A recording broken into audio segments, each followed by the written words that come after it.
Chapter 198. The wind didn't blow in the border camp at night, and the bright red tongues of fire on the woodpile could gently shake their waists.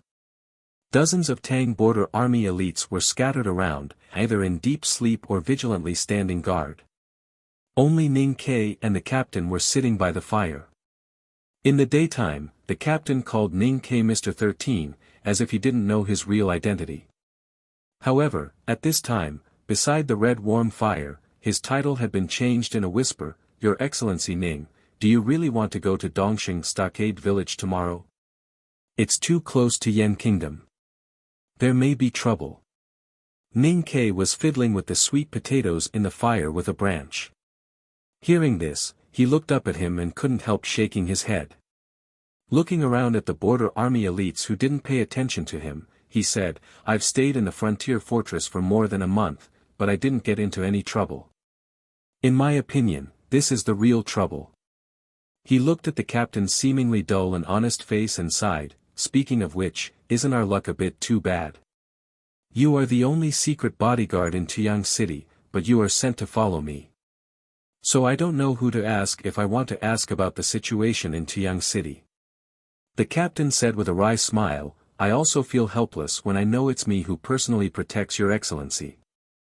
Could it be that General's mansion knows your identity as a secret bodyguard, but they are too embarrassed to do anything to you, so they simply drive you out of Tuyang City and follow me around, or have they even found out my identity?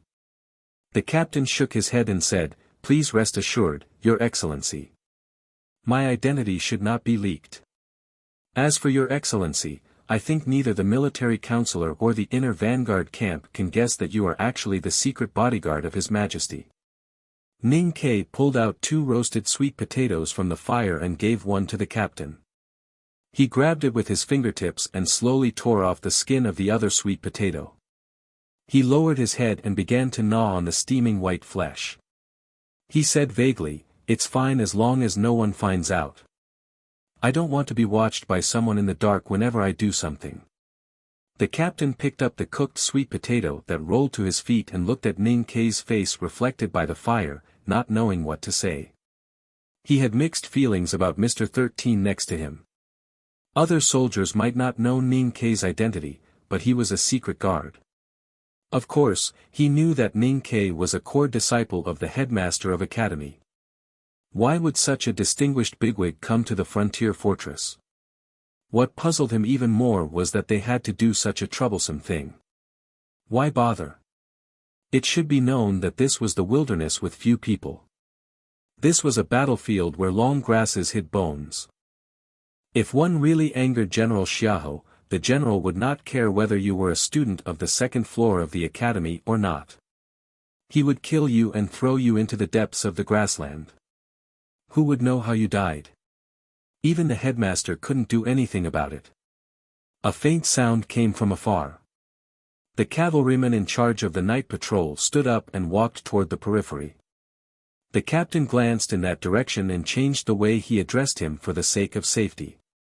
He said softly, Mr. 13, what are you here to investigate? With a goal in mind, this subordinate can make arrangements.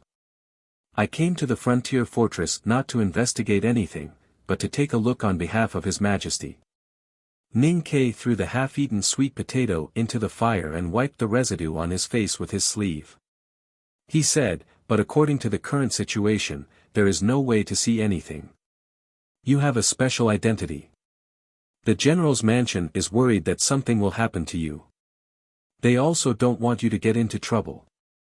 Of course, they want you to stay as far away as possible. If you want to see someone in the general's mansion, you can't see him without going to Tuyang City. The captain hesitated for a moment and then directly mentioned Tuyang City. He knew very well that an important figure like Mr. 13, who had received His Majesty's secret order to come to the frontier fortress to inspect on behalf of the Son of Heaven, was only qualified to enjoy such treatment. However, he still did not dare to directly say General Xiahou's name. The students of the academy had passed through Tuyang City on their way from Chang'an City to the frontier fortress of northern Yan Kingdom. At that time, the general's mansion was in charge of receiving them, so Ning Ke had not seen General Xiahou in person. Now hearing the words, Tuyang City, he thought of the famous general in Tuyang City who was known for his violence. After a moment of silence, he said with a smile, I will go there in the future. The next day, Ning Ke and dozens of elite soldiers of the Tang army who protected him set off again. They marched to the east along the simple frontier fortress defense line in the north of Yan Kingdom. It was just past noon when they arrived at the easternmost part of the western front line that the Tang army was responsible for. Looking over the dry willows, they could clearly see a piece of green mountains and a yellow city not far from the mountains. More than a dozen officers were waiting for their arrival outside Dongsheng Stockade Village. The general of Dongsheng Stockade Village did not know who Mr. 13 was. He just guessed from the documents of the general's mansion in Tuyang City and the excited expressions of those subordinate officers that he should be a bigwig from Chang'an City and should have some relationship with the academy. Ning Ke looked at the officers outside the stockade village and smiled. He jumped down from the big black horse. He first exchanged a few polite words with the general and then walked to the right side. He walked to someone and said with a smile, "Are you used to staying here?" The officer in front of him was a young girl, dressed in an archery outfit and covered with dust from the wilderness. She looked at Ning Ke and said with a smile, "Although it is not as comfortable as you, I am still used to it." Ning Ke said with a smile, "You have to get used to it even if you are not used to it. I have told you before that the real battlefield is not the same as what you guys imagine in Chang'an City." Then he noticed that Lin Chuan Wangying was also standing among the officers. The 15-year-old boy was blown away a lot of immaturity by the wind and sand of the frontier fortress, and his posture seemed to be a lot taller. He looked at these academy students who had come to the front line for less than a month, but their temperament and spirit had changed a lot from when they were in Chang'an City. He said with appreciation, "It seems that everyone is still very used to the life here. I am relieved." The general of Dongsheng Stockade Village followed him. Seeing that Ning Ke did not pay attention to him, he was a little unhappy. He thought that even if Ning Ke was a bigwig from Chang'an City, he was not qualified to put on airs in the military camp. However, when he heard this dialogue, he immediately understood that Mr. 13 was really a bigwig who could not be provoked. Anyone who dared to speak like this to the daughter of General Yunhui and dared to put on airs to the academy students was a real bigwig. The training goal of the academy students in the future was to become officials of the imperial court, and they would not have anything to do with the military system. However, the Tang Empire was founded by martial arts, and frontline practice was an indispensable part of the training plan. Dongsheng Stockade Village was located in the easternmost part of the Tang army's defense line. It was very close to a tribe of the left king's palace, and it was also very close to the Yan Kingdom army and the young masters of the Central Plains who came to help. It was under double pressure, and it could be said that it was the most difficult place in the Yan Kingdom army. For thousands of years, the academy's practice principle was that students should go where the most difficult place was. Therefore, this Yellow Earth city with 3,000 troops and horses had the most academy students. In addition to the cavalry troops, there were a total of 11 academy students. On the journey from Chang'an to the frontier fortress of northern Yan Kingdom, Ning Ke and the academy students were very familiar with each other. Moreover, those who participated in the practice were all Tang students. Those disputes in the past had long disappeared. When the two sides met again after more than a month, they were naturally enthusiastic and lively. After experiencing the real bloody life on the battlefield and experiencing life and death, the young people would quickly mature. And it was because of their maturity that their enthusiasm for Ning Ke would inevitably be mixed with some admiration and a sense of distance. After all, Ning Ke was a student of the second floor of the academy, and his identity and status had been far away from theirs. By the blue lake, Situilan took out a handkerchief and wet it to wipe off the dust on her forehead. She looked back at the silent Ning Ke and asked, "Are you not used to being surrounded by people?" Ning Ke walked to the lakeside, looked at the shadow of the old wood at the bottom of the lake, and said with a smile, "Being surrounded by people and being respected is the goal of people like us." You grew up in the general's mansion of Chang'an City, and the female army was famous everywhere. How could you understand the mentality of people at the bottom of the society like us? Situelan stood up and handed the handkerchief to him, and said, "But I saw that you smiled reluctantly before." Ning Ke wiped his face and said, "In the past, these classmates ignored me. Later on the journey, they already got along with me, but now they talk to me so respectfully. The contrast is too big, and I can't adapt to it. So you want to walk with me by the lake alone?" "Yes. The army is the most particular place about social class. Military orders are like mountains. As long as it is a superior, no matter whether the military orders issued by him are reasonable or not, no matter whether you think it is to die or not, you must ride the horse and rush forward." Situelan looked at him and said, "After leaving the academy and coming to the front line, they participated in several battles and were severely beaten by the generals for several times. They naturally understood that the world still depends on strength after all." Speaking of fighting and strength. Ning Ke looked at her and said with a smile, "When I first knew you, I thought you were just a wicked girl who ran amok on the street with the help of your family background. I had never seen the legendary female army, and I didn't think it was so great. I really didn't expect that you would take the initiative to choose to come to Dongsheng Stockade Village, and do such a good job here." After all, they were young talents selected from the counties of the Tang Empire. Once they adapted to the strict rules of the military camp and the cruel battle, the academy students who participated in the practice soon began to show their abilities. Although they were only low-level officers, they did a good job in the part they were responsible for. Situelan was born in a family of generals. She dared to take on tasks, and her performance was especially outstanding. She had led the cavalry into the wilderness for 6 times in less than a month since she came to Dongsheng Stockade Village. Among them, she met the cavalry of the palace twice and beheaded more than 10 times. Her military merits had been reported to Tuyang City, and she was waiting to be rewarded and promoted immediately. The Lieutenant Palace doesn't have the courage to start a full-scale war. Those cavalry are not the palace's elites at all, but the cavalry of small tribes. They just write it like this for the sake of military merits.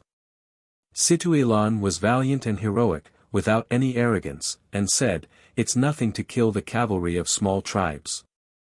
If I really fight with the palace cavalry, I dare not say I can win. I can only strive to kill more." Ning Ke rubbed his stiff wrist. It had been nearly 2 years since he left the city of Wei, and his blade had not been stained with the blood of the grassland cavalry for 2 years.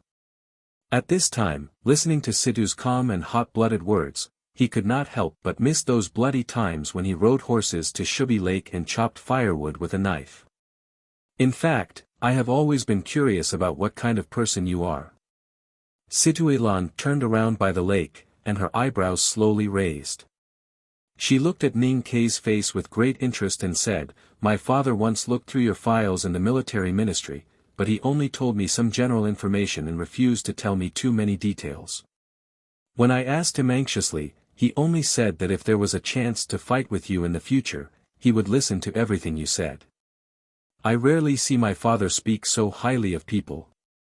What did you do in the city of Wei? I am really proud to be evaluated like this by General Yunhui."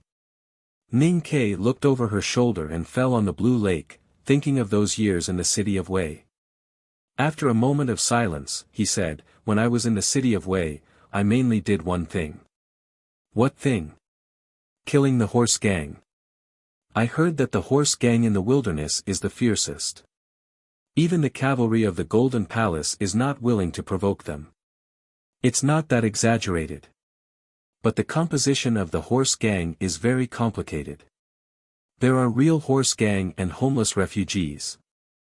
I have seen refugees from the north of Yen Kingdom at Shubi Lake. It is so far away, and I don't know how they crossed the Min Mountain. And you certainly can't imagine that the most powerful horse gang I have ever met is the cavalry of the Golden Palace in disguise." "The cavalry of the Golden Palace? Did you win or did they win?" I said that I only did the thing of killing the horse gang. If they won, how could I kill them? Ning Ke looked at her and said, I think the reason why General Yunhui said that to you is that he probably knows that I have a good skill of killing people in the wilderness. In fact, this is not unusual. Situelan looked at him and said, you killed so many horse gang without dying. You are very powerful. Ning Ke said, I don't deny this. It is said that cultivators are the strongest in the world. But according to those cultivators I have met, if they are put in the wilderness, as long as they meet a team of 100 horse gang, they will never survive. But you still want to be a cultivator. Because I can kill people. If I become a cultivator, I can become a cultivator who can kill people. Ning Ke paused for a moment and said with a smile, I always have an idea. Don't talk about it outside. Situelan was very interested and said, I promise I won't leak the secret. Say it quickly. Ning Ke walked to the lakeside and looked at the blue lake extending to the north without an end. He said, cultivators do have strong enough personal strength. But in my opinion, these cultivators in the world do not know how to kill people. After thinking for a long time, Situelan frowned and asked, killing, is killing people? Ning Ke looked at her and asked a few questions in a row, how to kill people with the least effort. How to kill people when their strength is far less than the enemy's. How to use the environment, wind and even sunlight to kill people. How to squeeze the last strength to kill people when they are seriously injured and dying. How to kill people without being killed.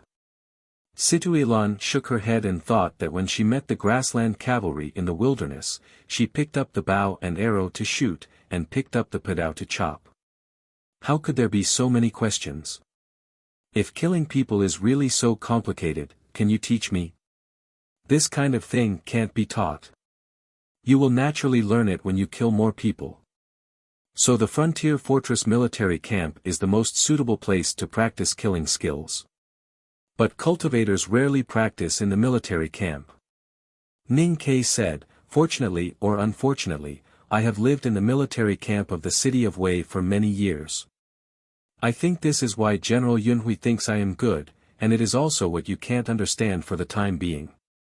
Situelan looked at him and asked curiously, you are the first disciple of the second floor of the academy to come to the frontier fortress for practice. Do you want to practice in the military camp? If there is a chance, of course I would like to try on the battlefield with the ability of a cultivator. Ning Ke started to walk again and walked along the narrow white stones by the lake to the east. He said self-mockingly, but now it seems that neither Tuyang City nor the Imperial Court will give me such a chance.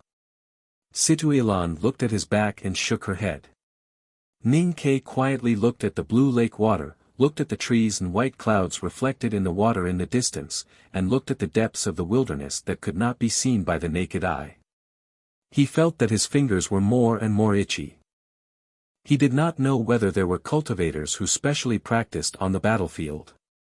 He was really interested in this idea.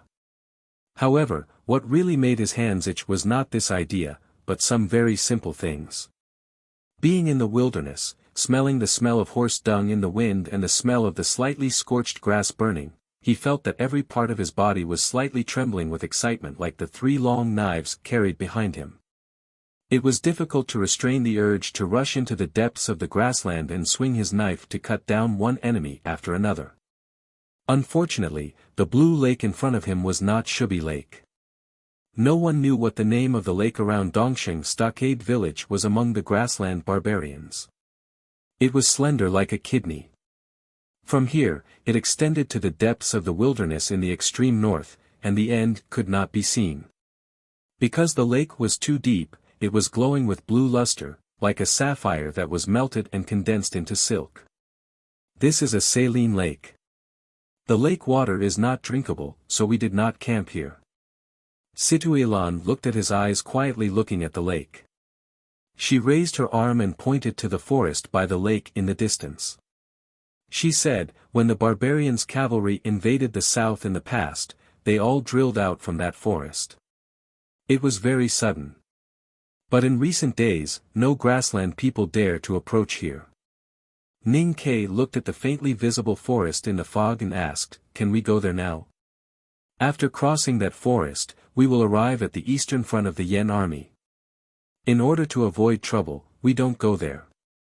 Of course, they don't come here. Both sides have a tacit understanding to ignore that place." "Have you seen those people?" "Who?" "Young masters from various countries who came here because of the edict of the West Hill Divine Palace, such as the Sword Garret and the White Tower." Situilan shook her head and said, "I haven't seen them. But after the last encounter with the cavalry, Dongxing Stockade Village sent troops to expel that tribe. As a result, they met the papal cavalrymen of the West Hill Divine Palace." Hearing the words, "papal cavalrymen," Ning Ke turned around and asked, "And then?" Situilan thought of the scene that day and was still a little angry. She sneered and said, "It was obviously the battle of our Dongxing Stockade Village, and we had basically wiped out all the enemies. As a result, those cavalrymen of the Divine Hall who had been watching coldly finally rushed up. They wanted to grab the credit. Yes, many heads were chopped off by them. Wang Ying quarreled with them, but he didn't win." Ning Ke said, "I thought Wang Ying had matured a lot on the battlefield. I didn't expect him to be so childish." Situilan said angrily, "Do you think we shouldn't quarrel?" "Of course we shouldn't quarrel. What can we get from quarreling? When we used to collect firewood at Shubi Lake, we never quarreled with people from the 7 stockade villages who came to rob the military credit." Ning Ke looked at the calm lake, shook his head and said, "We directly drew our knives and chopped. If you like this work, please come to Chidian. Come to vote for me. Your support is my greatest motivation." Chapter 199. Being a soldier, Ning Ke hated snatching military exploits the most. As he said at this time, in the wilderness outside the city of Wei, if other troops of the 7 stockade villages snatched the military exploits, he and his companions would directly take out their swords to chop them. Whoever won would get the military exploits. The rules in the wilderness were so simple. The Tang army of Dongxing Stockade Village actually watched their military exploits being robbed by the papal cavalry of West Hill. In addition to cursing, they didn't even take out their swords to kill the other side. He was confused and inevitably angry. After a while, he calmed down, thinking that this place was far away from Tuyang City, and it was not too much for the Tang generals to be low-key and conservative. He shook his head, looked at the wilderness far away from the lake and said, "If I take the troops into the wilderness to collect firewood, the West Hill will dare to grab the firewood. You see how I will deal with them." Situilan didn't say anything. She walked slowly along the lakeside with her hands behind her back. Suddenly she stopped, turned around and looked at him, saying, "My family in Chang'an sent a letter saying that they would arrange a marriage for me." The slightly cold weather made the breath from the girl's lips quickly turn into white mist, which added some beauty to her refreshing face. Ning Ke looked at the misty breath and the girl's face in front of him. He was stunned for a moment and asked, "Then?" Situilan shook her head, turned back and continued to walk along the lakeside, and said, "I don't want to marry." Upon hearing her reply, Ning Ke's mood became a little lighter, but then suddenly became a little heavier. He had an inexplicable feeling of not being able to find the right direction. He looked at the girl's back and said, "We really should be more cautious about this kind of thing." Situilan didn't look back and said with a smile, "I heard that many ministers in Chang'an City want to recruit you as a son-in-law." With Ning Ke's current reputation in Chang'an City, not to mention the glory of being a core disciple of the headmaster of academy, His Majesty's appreciation and love for him were enough for countless ministers to start thinking about selling their daughters and granddaughters to him.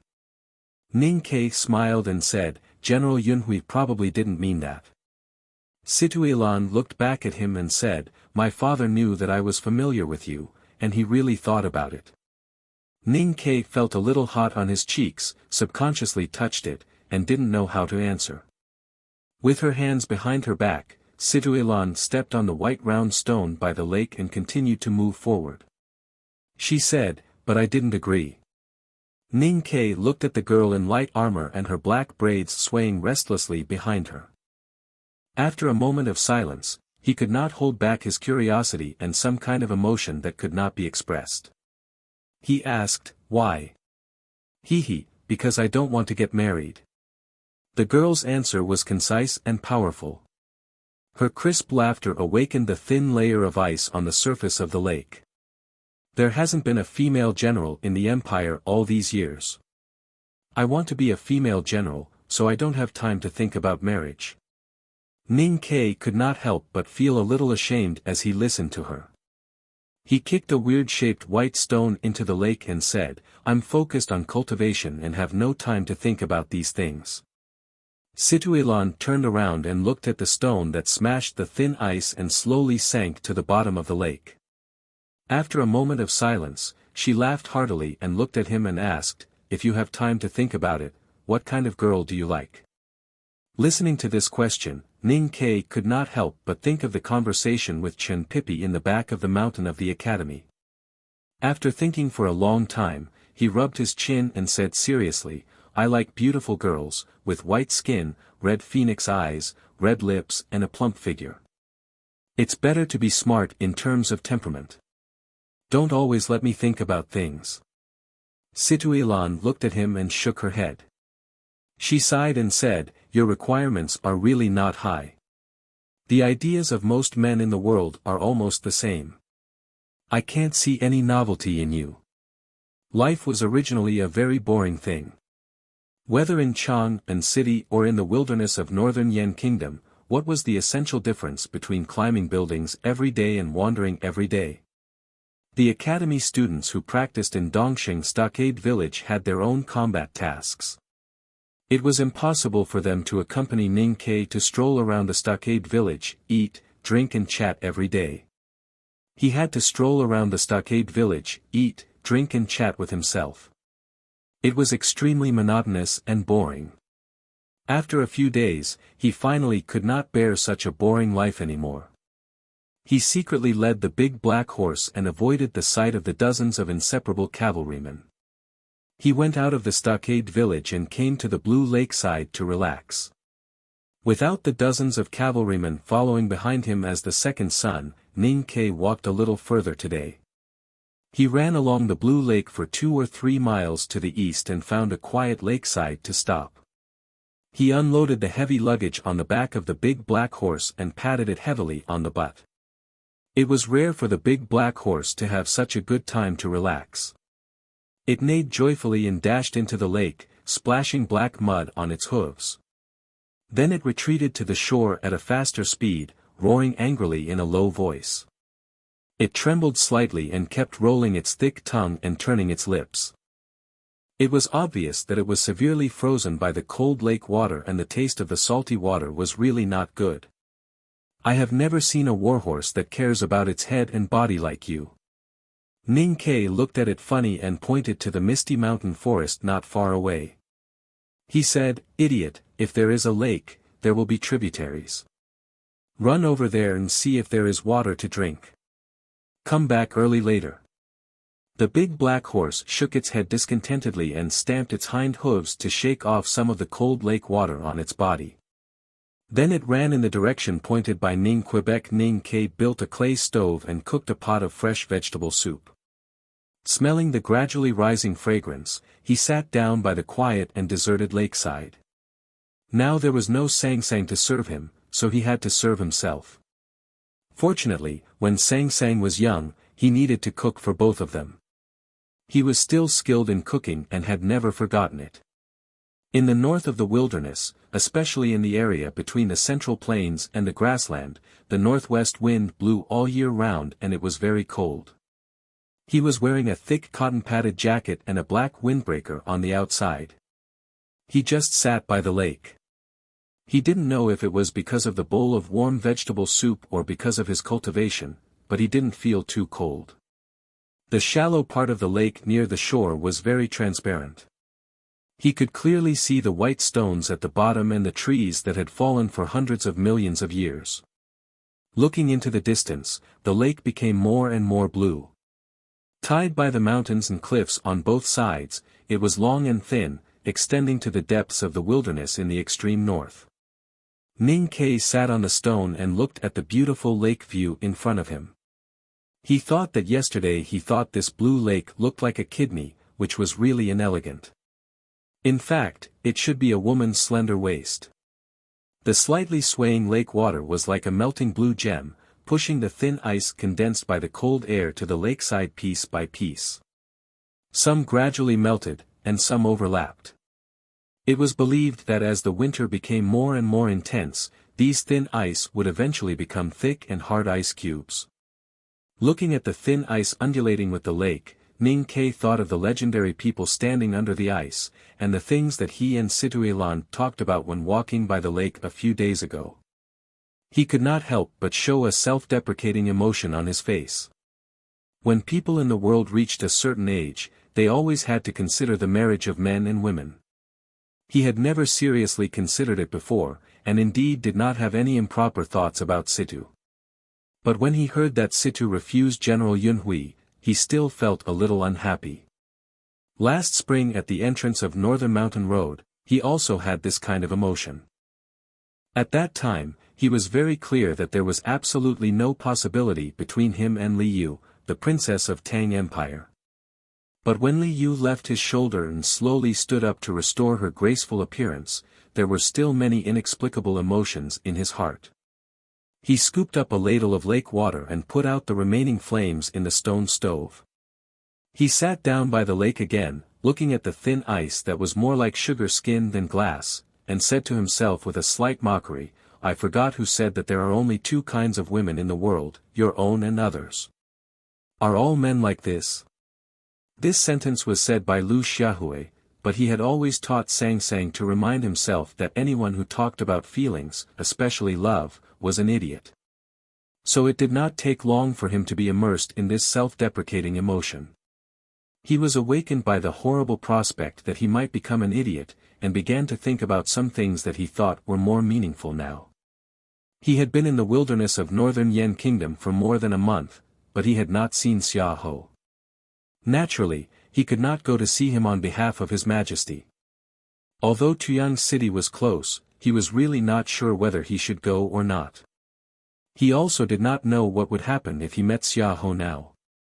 And although sporadic battles had been happening in the wilderness, the upper level of the Yan Kingdom's reinforcement army knew his identity and sent dozens of elites to protect him. So he could not fight to his heart's content. Was time going to pass like this? As a young man who had survived with great difficulty and lived better and better, Ning Ke was very clear about what he relied on to achieve this. So he would not allow himself to waste too much time. After thinking about meaningless things like men and women by the lake, and thinking about meaningful things like Xia Ho that he could not do anything about, he began to meditate and cultivate. A chilly wind blew from the surface of the lake, shaking the thin ice piled by the shore and the eyelashes on his tightly closed eyes. A slender padao rested on his knees. As he meditated, the invisible chi of heaven and earth gradually gathered around him and then gently covered the blade of the padao. The simple talisman lines engraved on the padao seemed to sense something. The shadow caused by the natural light suddenly became deeper than before, and then began to buzz and vibrate strangely. A piece of dry grass that was blown by the lake wind was bounced into the air as soon as it fell on the surface of the padao. It was instantly torn into hundreds of extremely thin grass by the invisible force, and then fell into the lake and disappeared. The padao across his knees was slightly vibrating, and the clear water between the white round stones by the lake in front of him was also slightly vibrating. The seemingly fragile but actually soft and sticky thin ice gradually shattered and scattered aimlessly along the lake waves, reflecting the sky, as if there were dozens of the same firmament. The big black umbrella, tightly wrapped in coarse cloth, lay silently beside him. After a long time, Ning Ke finished meditating. Looking at the broken ice between the white round stones in front of him, he knew that he would not stay in the no-doubt state for too long and had begun to approach the see-through state. When he was enlightened on the Vermilion Bird Avenue, he quickly broke through the initial state and the perception state and directly entered the no-doubt state. Even he himself did not know how he did it. So now he had no knowledge about cultivation and breaking the realm. At this time, he vaguely felt that he was about to break the realm, but he did not know how to do it. He was a little confused and thought, do I have to go to Tuyang City to send a full character letter to the senior brothers of the academy for advice? As he was thinking about this, he suddenly noticed that the thin ice piled up in front of him was getting more and more.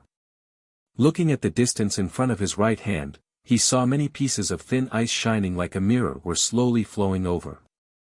Having lived in the wilderness of Min Mountain for so many years, he was very familiar with the lakes in the wild. With just a few glances, he knew that there must be a hidden current in the lake, so that these thin ice could be pushed over. But this blue lake, which was as big as a beauty's waist, looked calm. Where did the hidden current come from? Knowing that no barbarians dared to come to this lakeside forest, there should not be any safety issues, he suddenly had the idea of exploring. He stood up, carried the heavy luggage, and moved upstream along the mirror-like thin ice. Going upstream, was there a beauty on the other side of the water? Walking along the lakeside for about a few miles, he could faintly see that there was a stream of water in front of him that was hitting the peaceful lake like a gem, creating countless beautiful small whirlpools. But the dense forest next to the pass, although the branches and leaves had already fallen, still covered the movement behind the forest, and he could not see the stream. Ning Ke knew that it was the paradise he was looking for. Smelling the faint smell of sulfur coming to his nose, he guessed that there might be a hot spring there, and he could not help but feel happy. Suddenly, a touch of jade white reflected in his eyes, and then a touch of blue flashed, just like this lake. Ning Ke's eyes suddenly showed vigilance, not because of the deep blue reflected in his eyes, but because of other reasons. He pulled the bow and arrow like lightning, aimed at somewhere in the dense forest, and said in a low voice, "Come out." There was a rustling sound in the forest, and a dozen young people slowly walked out. Some of them also aimed at Ning Ke with bows and arrows, but more of them looked at him vigilantly, holding the scabbard in their left hand and the hilt of the long sword outside the scabbard in their right hand. Ning Ke did not care about the sharp arrows aimed at him, but just calmly aimed at the youngest girl among these young people. The boxwood bow in his hand was as steady as a mountain, the string was stretched like a moon, and the arrow was as still as a lake stone. However, it gave people a feeling that as long as he wanted, the quiet arrow on the string would definitely shoot through the girl's chest in the next moment. This feeling was so strong that the nervous expressions of the few young people who aimed at Ning Ke stiffened, and the hands holding the slender long sword hilt turned slightly pale. As for the young girl who was targeted by Ning Ke's bow, her face was even paler, and her slightly bulging chest was violently heaving. A young man bravely jumped in front of the young girl, slightly bent his left knee forward, and took a forward horse stance. His left hand held the scabbard tightly, and his thumb faintly pressed against the ebony edge of the sword, and his right elbow bent backward to lift his wrist. Ning Ke looked at the posture of the young man holding the sword, and then glanced at the clothes and temperament of these young boys and girls. He guessed where they came from, and felt a little relieved. He looked at the young man who was holding the sword and said with a smile, "The cutting arrow style. It's useless against my arrows." The young man was despised by the enemy, and his face suddenly showed anger. "I am a Tang." Ning Ke told them where he came from, and then put down the boxwood bow in his hand. He did not look at these young people who were looking at him anxiously, and put the arrow back into the quiver. Since he had guessed the origin of this group of young boys and girls, he knew that there would be no problem. But because they obviously had no fighting experience, he put down his weapon first, in case they made mistakes because of nervousness. Sure enough, after hearing that he was a Tang, the young boys and girls who were still vigilant a moment ago suddenly became relaxed, and they put down their bows and loosened their sword hilts. "We are the disciples of the Black Ink Garden in the Great River Kingdom. After enduring for 3 days, I finally figured it out, but now I have to pick up my wife, so I will update first today." Tomorrow I will guarantee 6,000 yuan. Continue to ask for recommendation votes, and it will not be in vain. I will ask the second female lead who is about to appear to send you childhood photos of her in her crotch. If you like this work, you are welcome to vote for recommendation votes and monthly votes. Your support is my biggest motivation. Chapter 200. Because the Li royal family of Chang'an dominated the world, and because of the West Hill Divine Palace, the countries in the Central Plains and the Tang Empire had never been on good terms. Although they were afraid of the Tang Empire's military strength and did not dare to slight it, they did not have a good impression of it. Only the Great River Kingdom was an exception. The Great River Kingdom, located in the south of the mainland, was separated from the Tang Empire by the Great Lake Forest and the vast territory of the South Jin Kingdom. It was extremely difficult for them to communicate with each other. However, it was not known if it was because distance could easily produce beauty. Since many years ago, the emperor and the people of the Great River Kingdom had always admired the Tang Empire's culture. They ignored the difficult and long traffic road and would send envoys and students every once in a while. The scenery and culture of Chang'an was extremely popular in the Great River Kingdom. The influence of the Tang Empire could be seen in many details of the imperial court's official system and the daily life of the people. The group of boys and girls who appeared by the dense forest beside the blue lake wore light-colored open skirts with wide and gorgeous belts. It was the most popular style of clothing in the Tang Empire. These boys and girls looked calm and gentle, but their eyes were focused and firm. The black sheathed wooden swords on their waists were long and slightly curved, which was the unique Xiao sword of the Great River Kingdom. From these details, Ning Ke quickly concluded that they were from the Great River Kingdom. The people of the two countries, who had been on good terms for generations, had a natural sense of closeness and trust towards each other. They did not believe that the other party would have malice towards him, so he did not hesitate to put down the bow and arrow in his hand. As he expected, when the group of boys and girls knew that he was from the Tang Empire, they quickly showed their kindness and reported their sections. The Black Ink Garden of the Great River Kingdom was the cultivation residence of the Master of Calligrapher, Lord Wang. These boys and girls who appeared in the wilderness of the north of Yan Kingdom were naturally the disciples of the Master of Calligrapher. Most of them were female, and only 3 or 4 were male. The girl who was previously aimed at by Ning Ke with the boxwood bow came forward. She looked at Ning Ke with big curious eyes, as if she had seen something interesting. She asked, "Are you really a Tang?" The girl in a pale pink dress, probably because she was afraid of the cold, wore a furry scarf around her face and neck. With her young face and big bright eyes, she looked particularly cute. Ning Ke replied with a smile, "What's the benefit of pretending to be a Tang?" The girl covered her mouth and smiled. She said, "Except for the Tang merchants in the city, I haven't seen any Tangs from Chang'an City, so I'm a little curious." A woman in her 20s came forward and bowed to Ning Ke apologetically. She took out an identity document issued by the military ministry of Yan Kingdom and asked Ning Ke to take out his own identity document.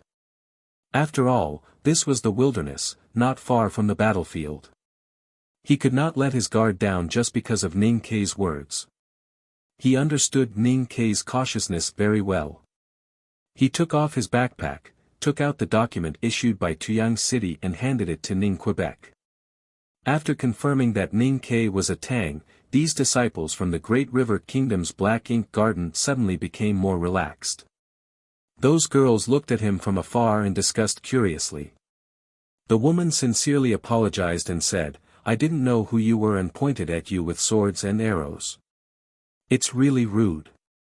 Please forgive me." Girls in the Tang Kingdom were known for being straightforward and shrewd. Both Li Yu and Situelan had this kind of character. Ning Ke rarely saw such gentle girls. He glanced at the Black Ink Garden male disciples standing in the distance and thought of the rumor that the Great River Kingdom valued girls more than boys. He could not help but feel a little strange. Since the Great River Kingdom valued girls more than boys, why were these Black Ink Garden female disciples so reasonable and gentle, or even a little too gentle. He smiled and shook his head. You're too polite.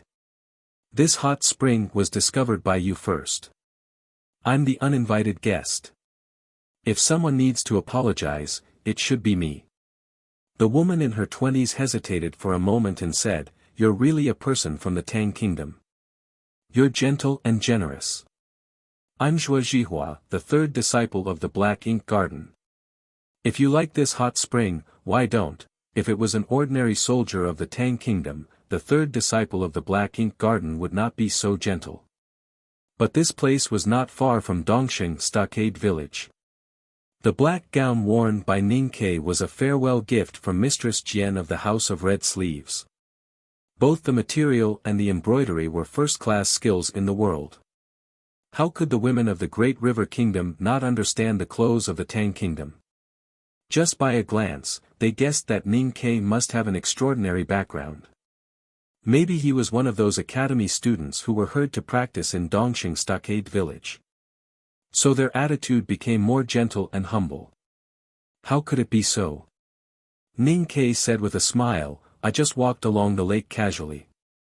Occasionally, I found the lake flow was different and guessed that there might be a mountain stream here. I didn't expect it to be a hot spring in advance. You don't need to care about me.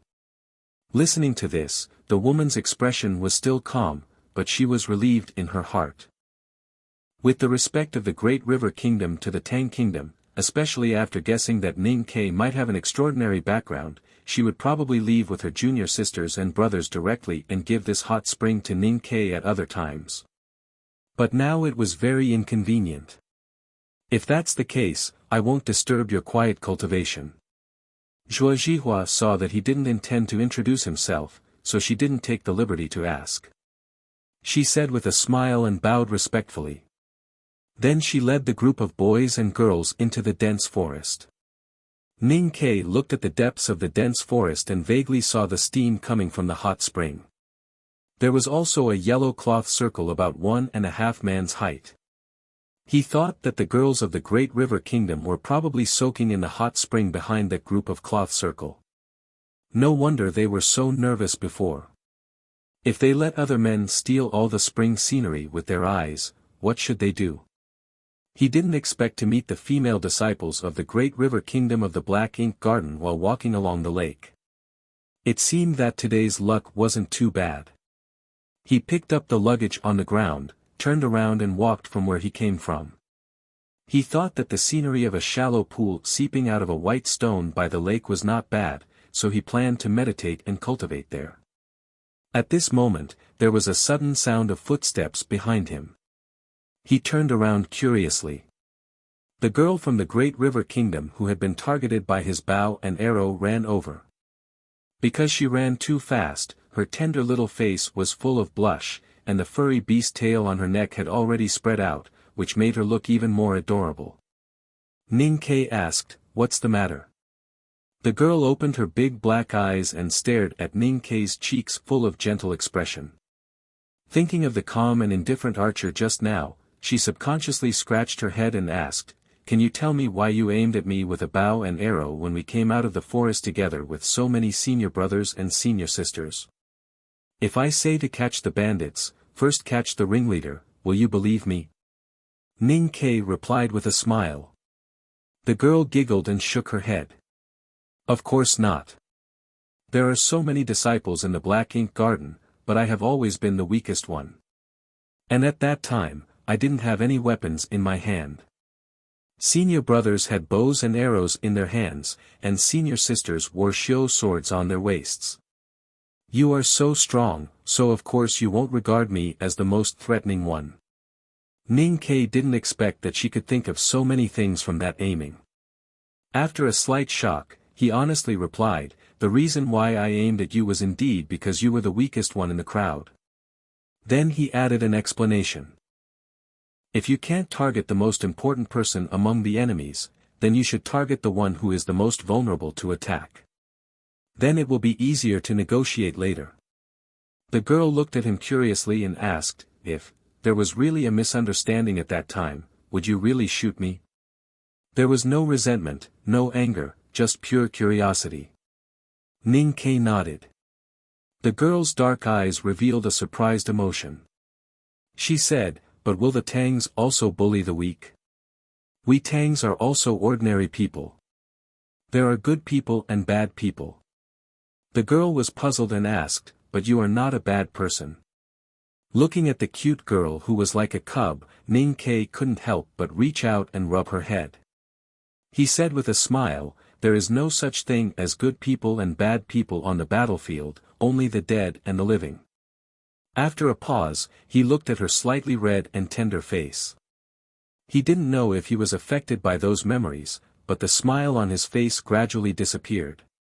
He said seriously, "On the battlefield, either you kill the enemy or the enemy kills you. Little girl, if you don't want to die here, you must remember this." The girl nodded hard. "You chased me just to ask these things?" Ning Ke asked. "Yes." The girl smiled like a blooming lotus and blushed slightly. "I also want to tell you that my name is Cat Girl." After saying this, she turned around and ran in the direction of the hot spring mountain stream without looking back. Ning Ke looked at the girl's back and couldn't help laughing. He thought that the names of people from the Great River Kingdom were always very interesting, but he really didn't expect that there would be someone called Cat Girl. This name was really not good, but it was really a good match with the girl's curious eyes and fluffy cuteness. Not long after walking back along the lakeside, he saw a pool seeping out of the white stones on the low shore. The rock layer at the bottom of the clear pool was as clear as a book page. The scenery was good. After making sure that it was far enough and he wouldn't be misunderstood by those girls from the Great River Kingdom behind the yellow cloth, he untied his luggage and sat down. There was still a faint smell of sulfur in the air by the lake. Thinking that the mountain stream was actually a hot spring, and there was no way to drink it, he finally understood why neither the tribes in the wilderness nor the allied forces of the Yen Kingdom chose to camp near this place. The girls from the Great River Kingdom really loved to soak in hot springs as described in the novels. Looking back at the corner of the yellow cloth that was faintly visible in the distance, his right hand fell on the round stone and subconsciously grasped it. This action didn't have any obscene meaning, but he was just recalling the feeling when he rubbed Cat Girl's head. After a while, he realized that it was because he hadn't rubbed Sang Sang's head for a long time. The scenery around the rock pool was quite beautiful, quiet and pleasant. More importantly, the chi of heaven and earth was abundant.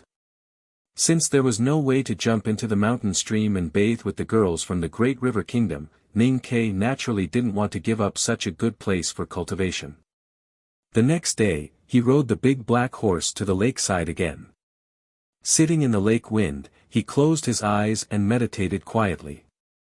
When he opened his eyes, he raised his fingers and gently drew obscure lines in the wind. Only he himself knew that these lines combined to form Fu characters. His eyes moved along with his fingertips in the empty air. When he encountered a difficult juncture, he frowned and thought for a long time. He waved his hand to erase all the Fu characters in his mind, and then continued to draw invisible Fu characters with his fingers. Unconsciously, the sun moved to the middle of the sky, and the slightly cold wind was a little warmer. He untied the collar of his coat, stood up and stretched, loosening his stiff body and slightly sore arms. It was a lazy stretch, and a comfortable stretch. His eyes naturally drifted to the front right, and fell on the yellow cloth that was faintly visible in the distant forest stream. Perhaps it was the nature of his body, or perhaps it was the nature of his mind. Anyway, when he looked over there, he even heard the splashing of the stream and the silver bell-like laughter. The girls from the Great River Kingdom really loved to soak in hot springs. He sighed again, thinking that soaking in the hot springs yesterday, today, and every day, even the smoothest and whitest skin would be soaked into a wet white paper. Wouldn't those girls worry about it? Outside the forest stream, several male disciples of the Black Ink Garden vigilantly stood guard, which further proved the rumor that the Great River Kingdom valued women more than men. Ning Ke couldn't help but think that the former monarch of the Great River Kingdom was a queen. It was said that a woman once disguised as a man and flew to Chang'an city to study, and had some ambiguous stories with the former emperor of the Tang Empire. If the queen had not only had one son, if not for the master of calligrapher, the status of men in the Great River Kingdom would be even more miserable. The hot spring soup was like sheep's milk, and the girls playing like fawns. Such imagination could not fill his stomach after all. Ning Ke walked away from the stone pool and found a dry place to start cooking. He was going to stew a pot of milky white mutton soup today. Can you still cook? Cat Girl appeared by the lake and curiously looked at Ning Ke, who was lighting the fire with her big eyes. She said, I heard that men in the Tang Empire don't cook and only eat ready-made food. Ning Ke had long known that she had come. Without raising his head, he said, when I was in Chang'an, I naturally didn't know how to cook. But in this wilderness, there is no other way but to cook by myself. Cat Girl clapped her hands and turned her dark eyes. She squatted beside him and bravely said, let me help. Ning Ke saw her face full of hope. Although he didn't trust the cooking skills of this girl from the Great River Kingdom, he still smiled and gave way to her. To his surprise, Cat Girl's cooking skills were extremely skillful at such a young age. It only took her a while to finish all the procedures. Then she washed her hands and waited for the final opening of the pot. Listening to the sound of the boiling soup in the pot and smelling the fragrance of the meat that had begun to overflow, Ning Ke looked at her in surprise. He increasingly didn't understand what kind of existence the women in the Great River Kingdom were. In a society that valued women more than men, how could they have such gentle temperament and skillful cooking skills? Ning Ke opened the lid and handed a bowl of soup to Cat Girl. Cat Girl smiled. The two sat by the lake in the cold wind and began to drink the slightly hot soup. Both their bodies and souls became warm. Is the Great River Kingdom very warm?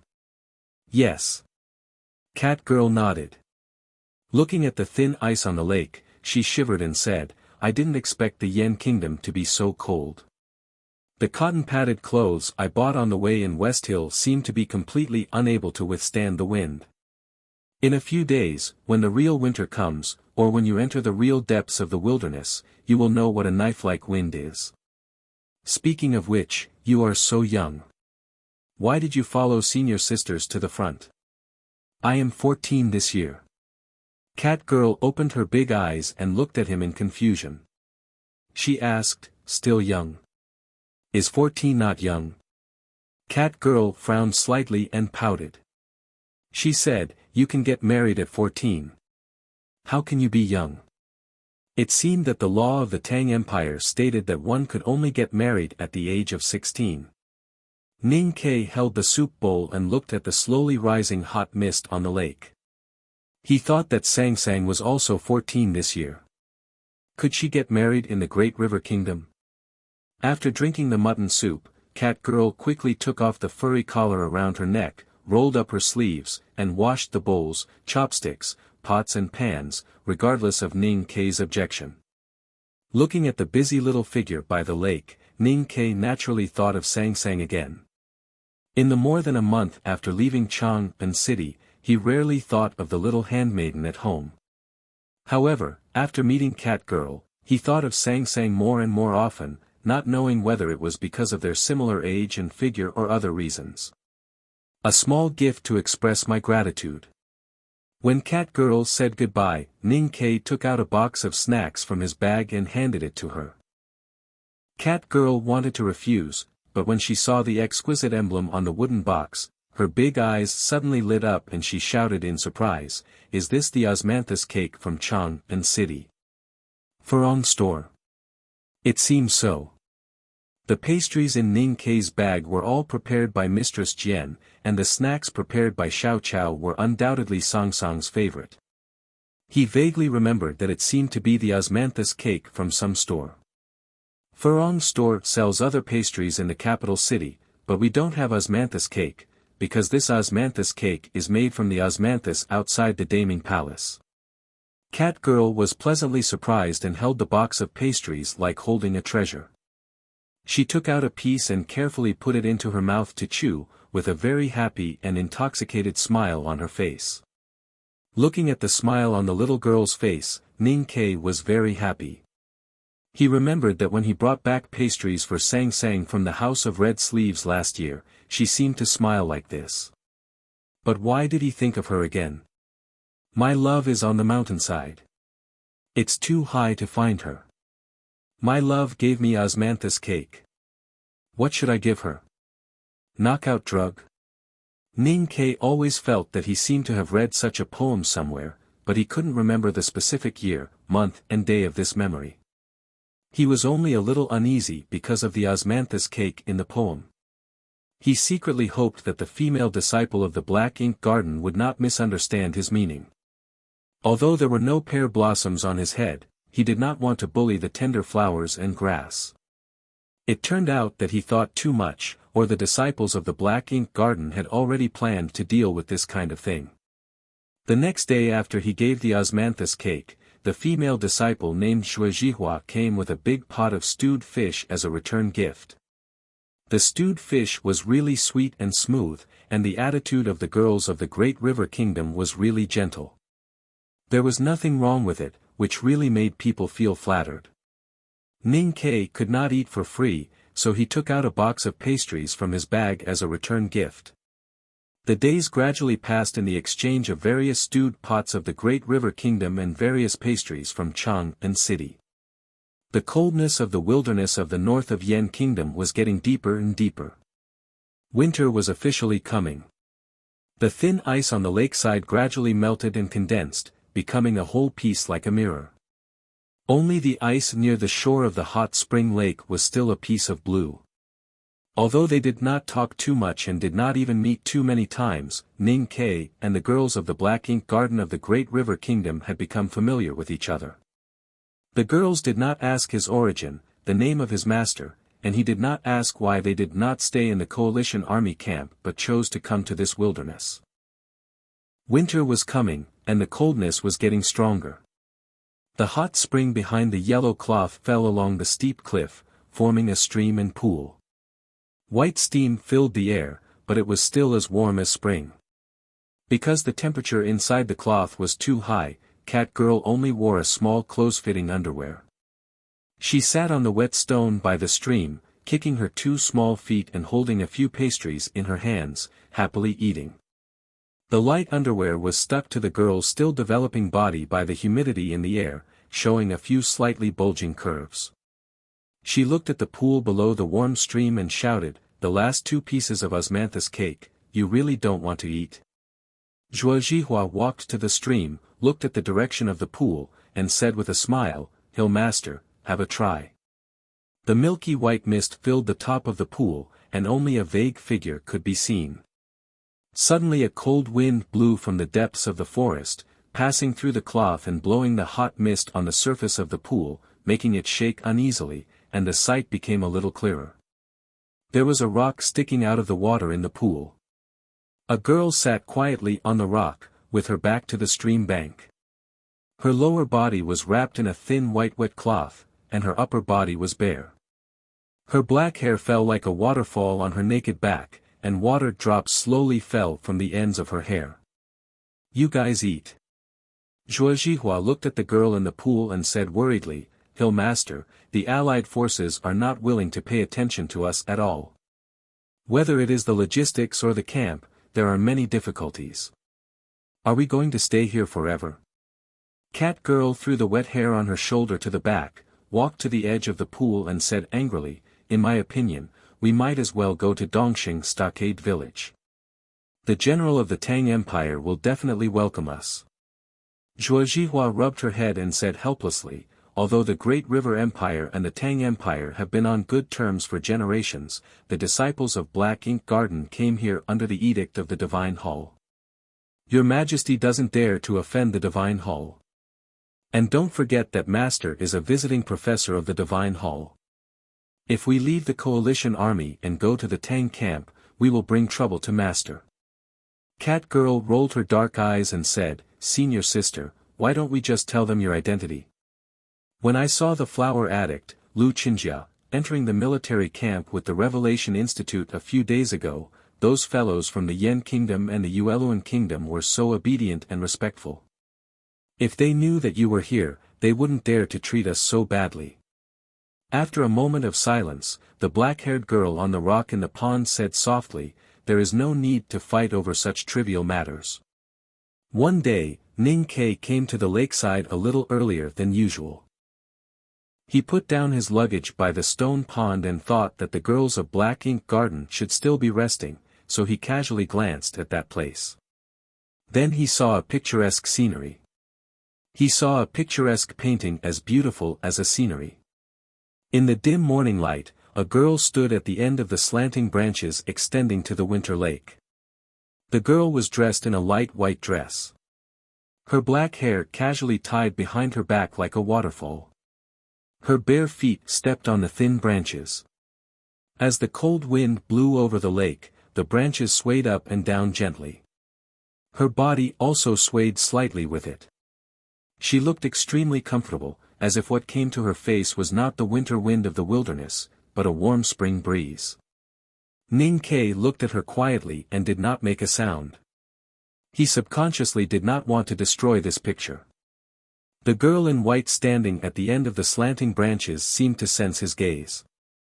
She gently waved her white sleeves and disappeared behind the yellow cloth in an instant. Only the thin branches were still swaying gently in the lake wind.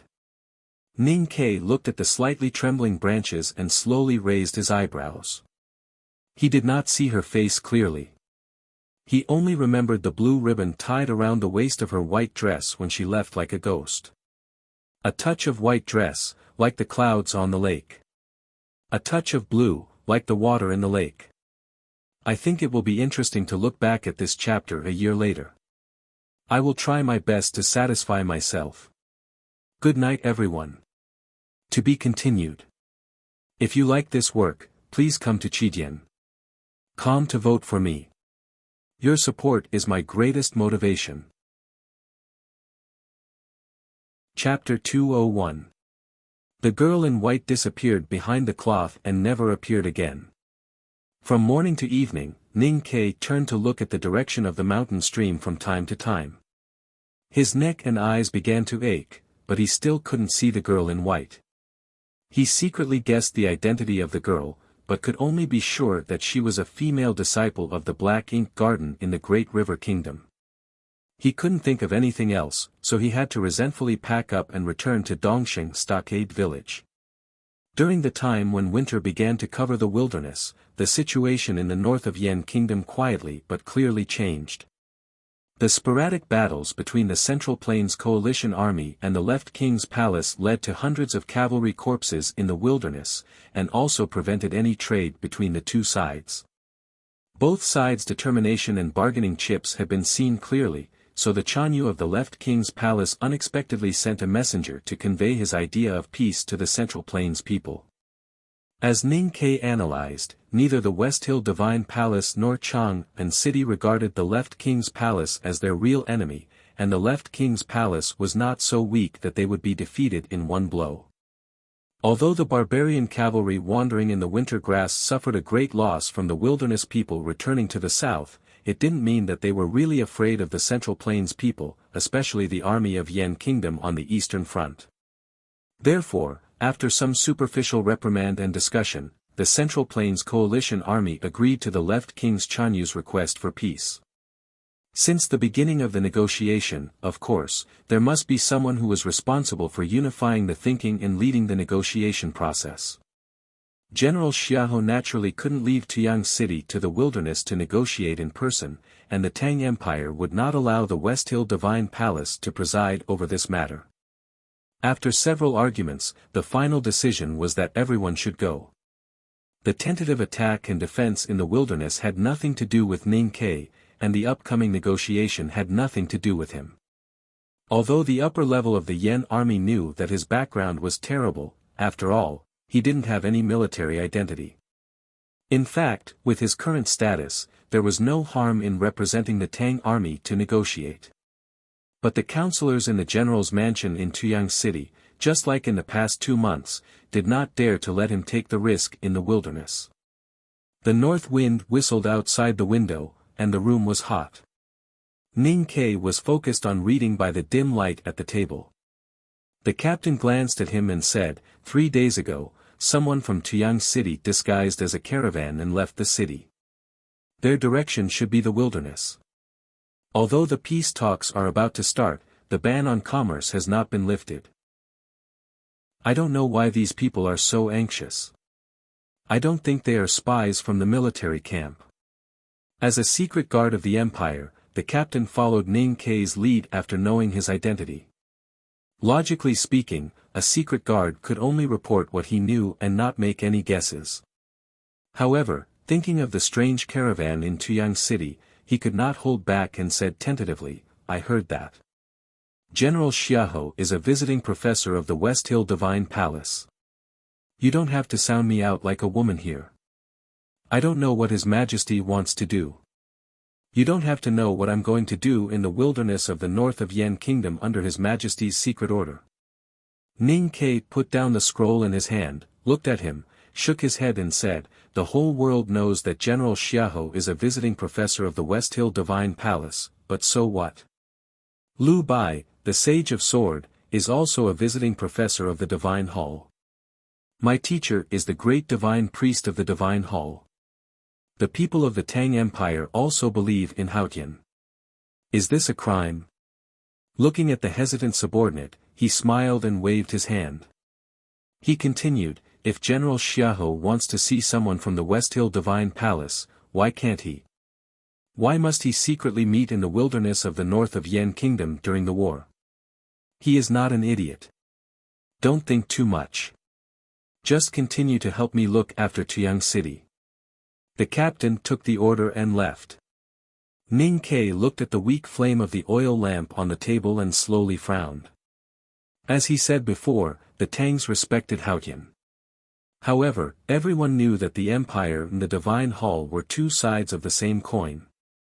Otherwise, why would the South School of Haotian appear? As a general of the Empire, Xiahou was a visiting professor of the West Hill Divine Palace. Why did His Majesty tolerate him so much? Why did His Majesty suddenly not trust Xiahou after so many years? If Xiahou really colluded with the West Hill Divine Palace secretly and tried to harm the Empire, what could he do? The most important thing was, what could the Divine Hall give him? With the real arrival of winter, the north of Yan Kingdom ushered in the first snow.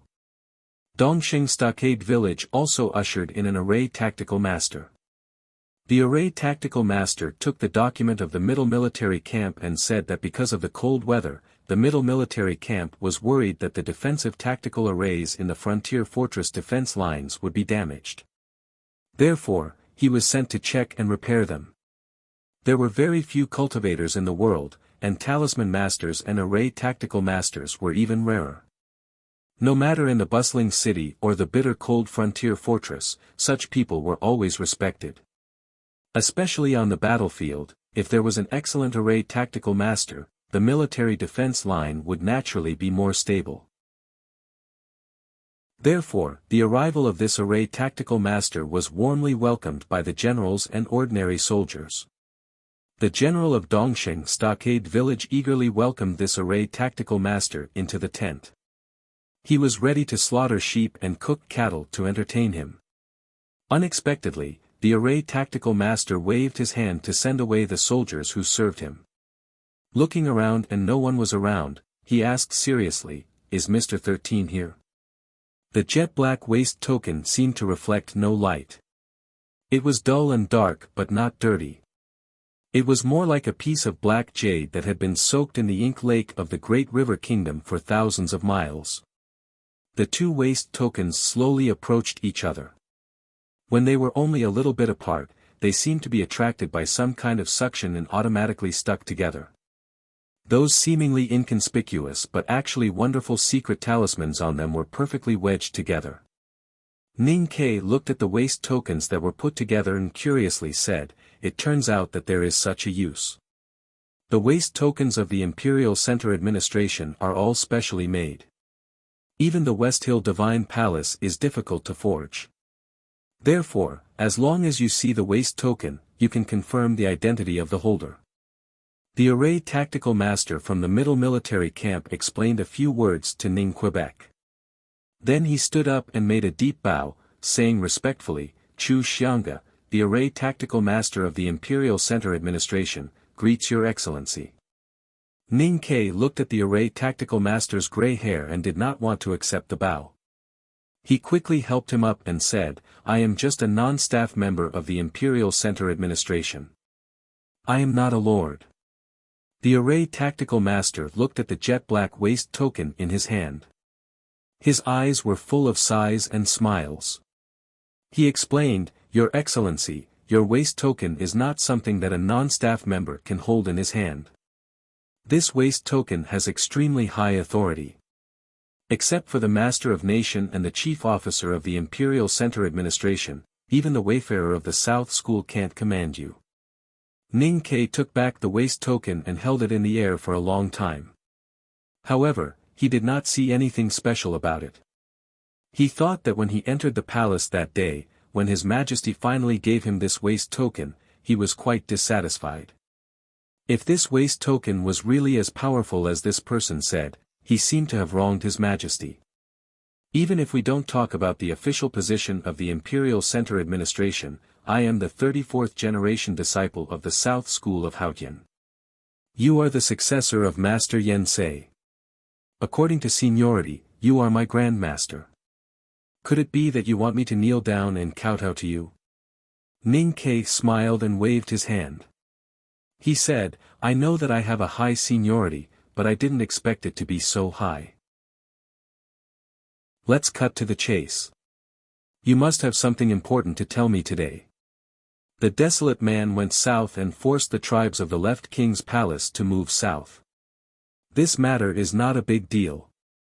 So when the Divine Hall issued the edict, the imperial court has been feeling a little strange.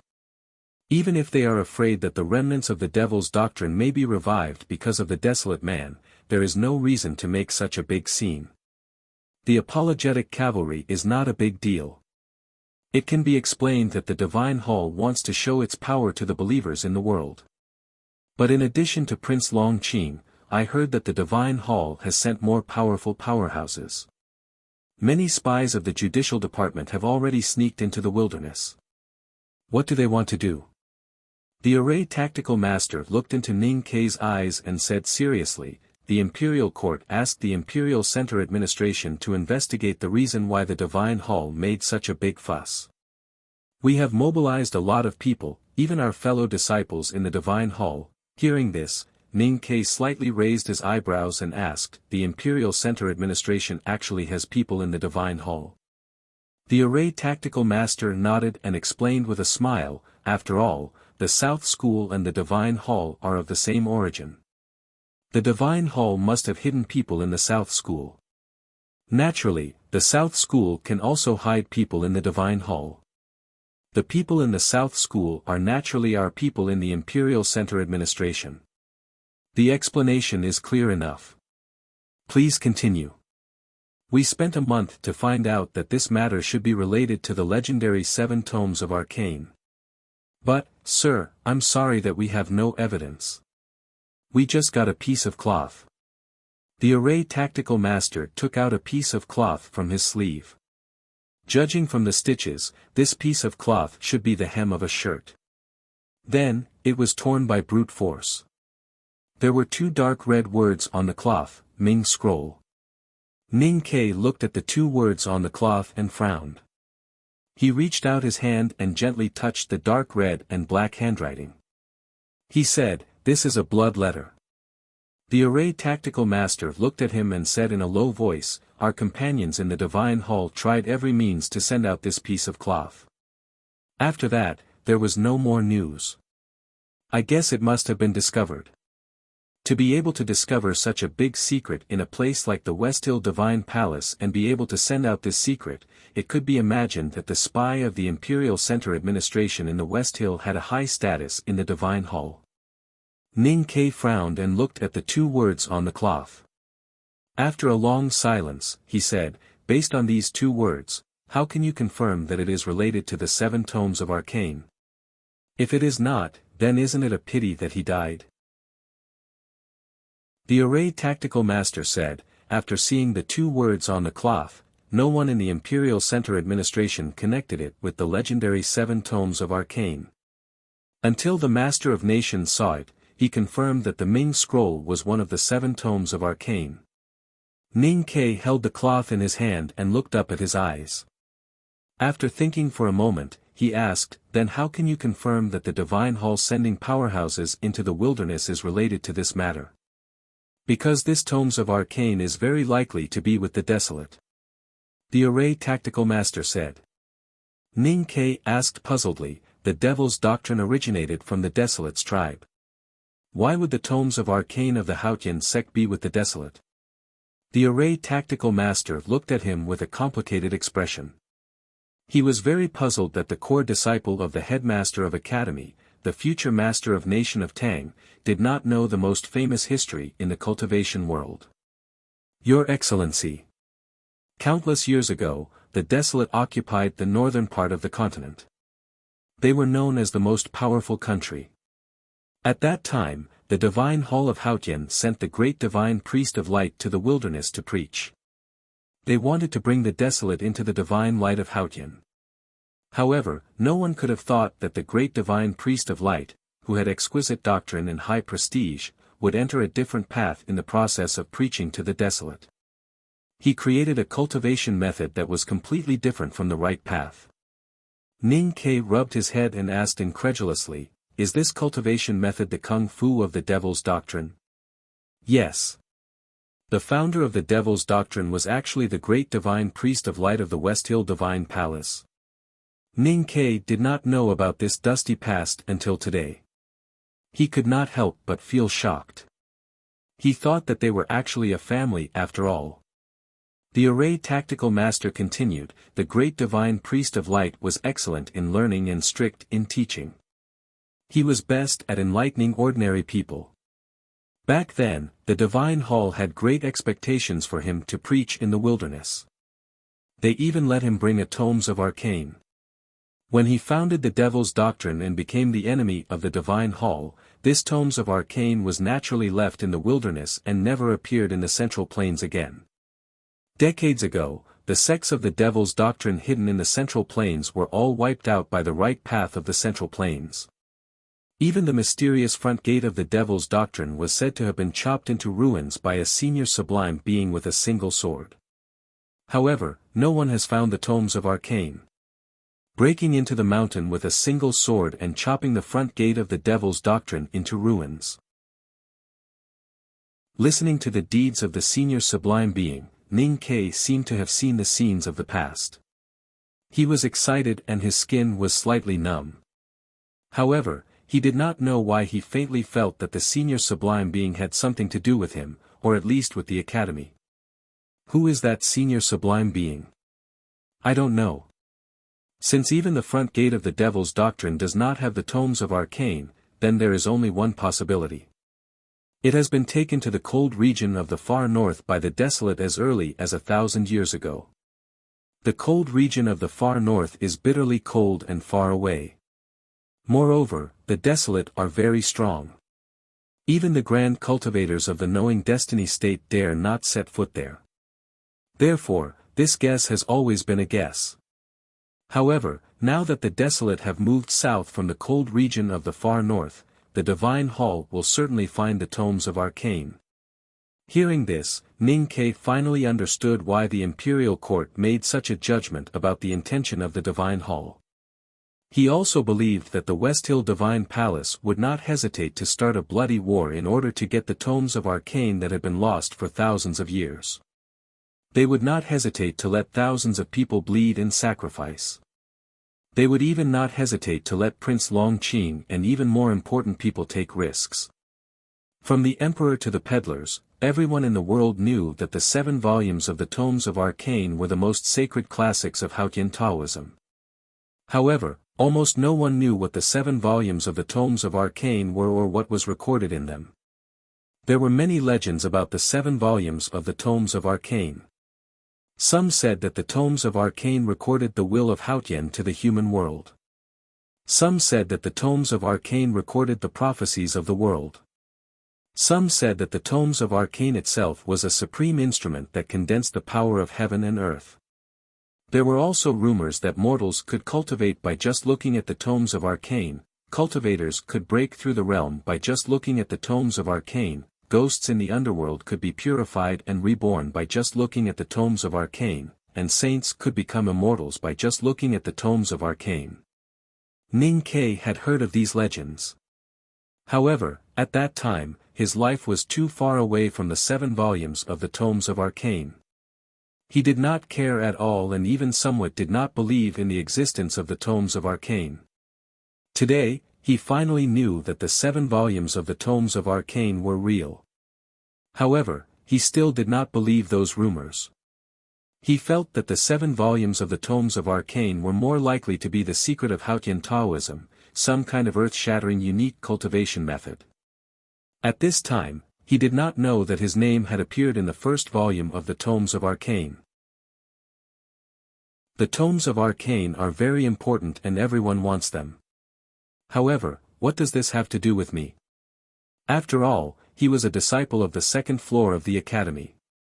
Although his state was still too weak, he was more or less tainted with the obsession and pride of his senior brothers and senior sisters at the back of the mountain.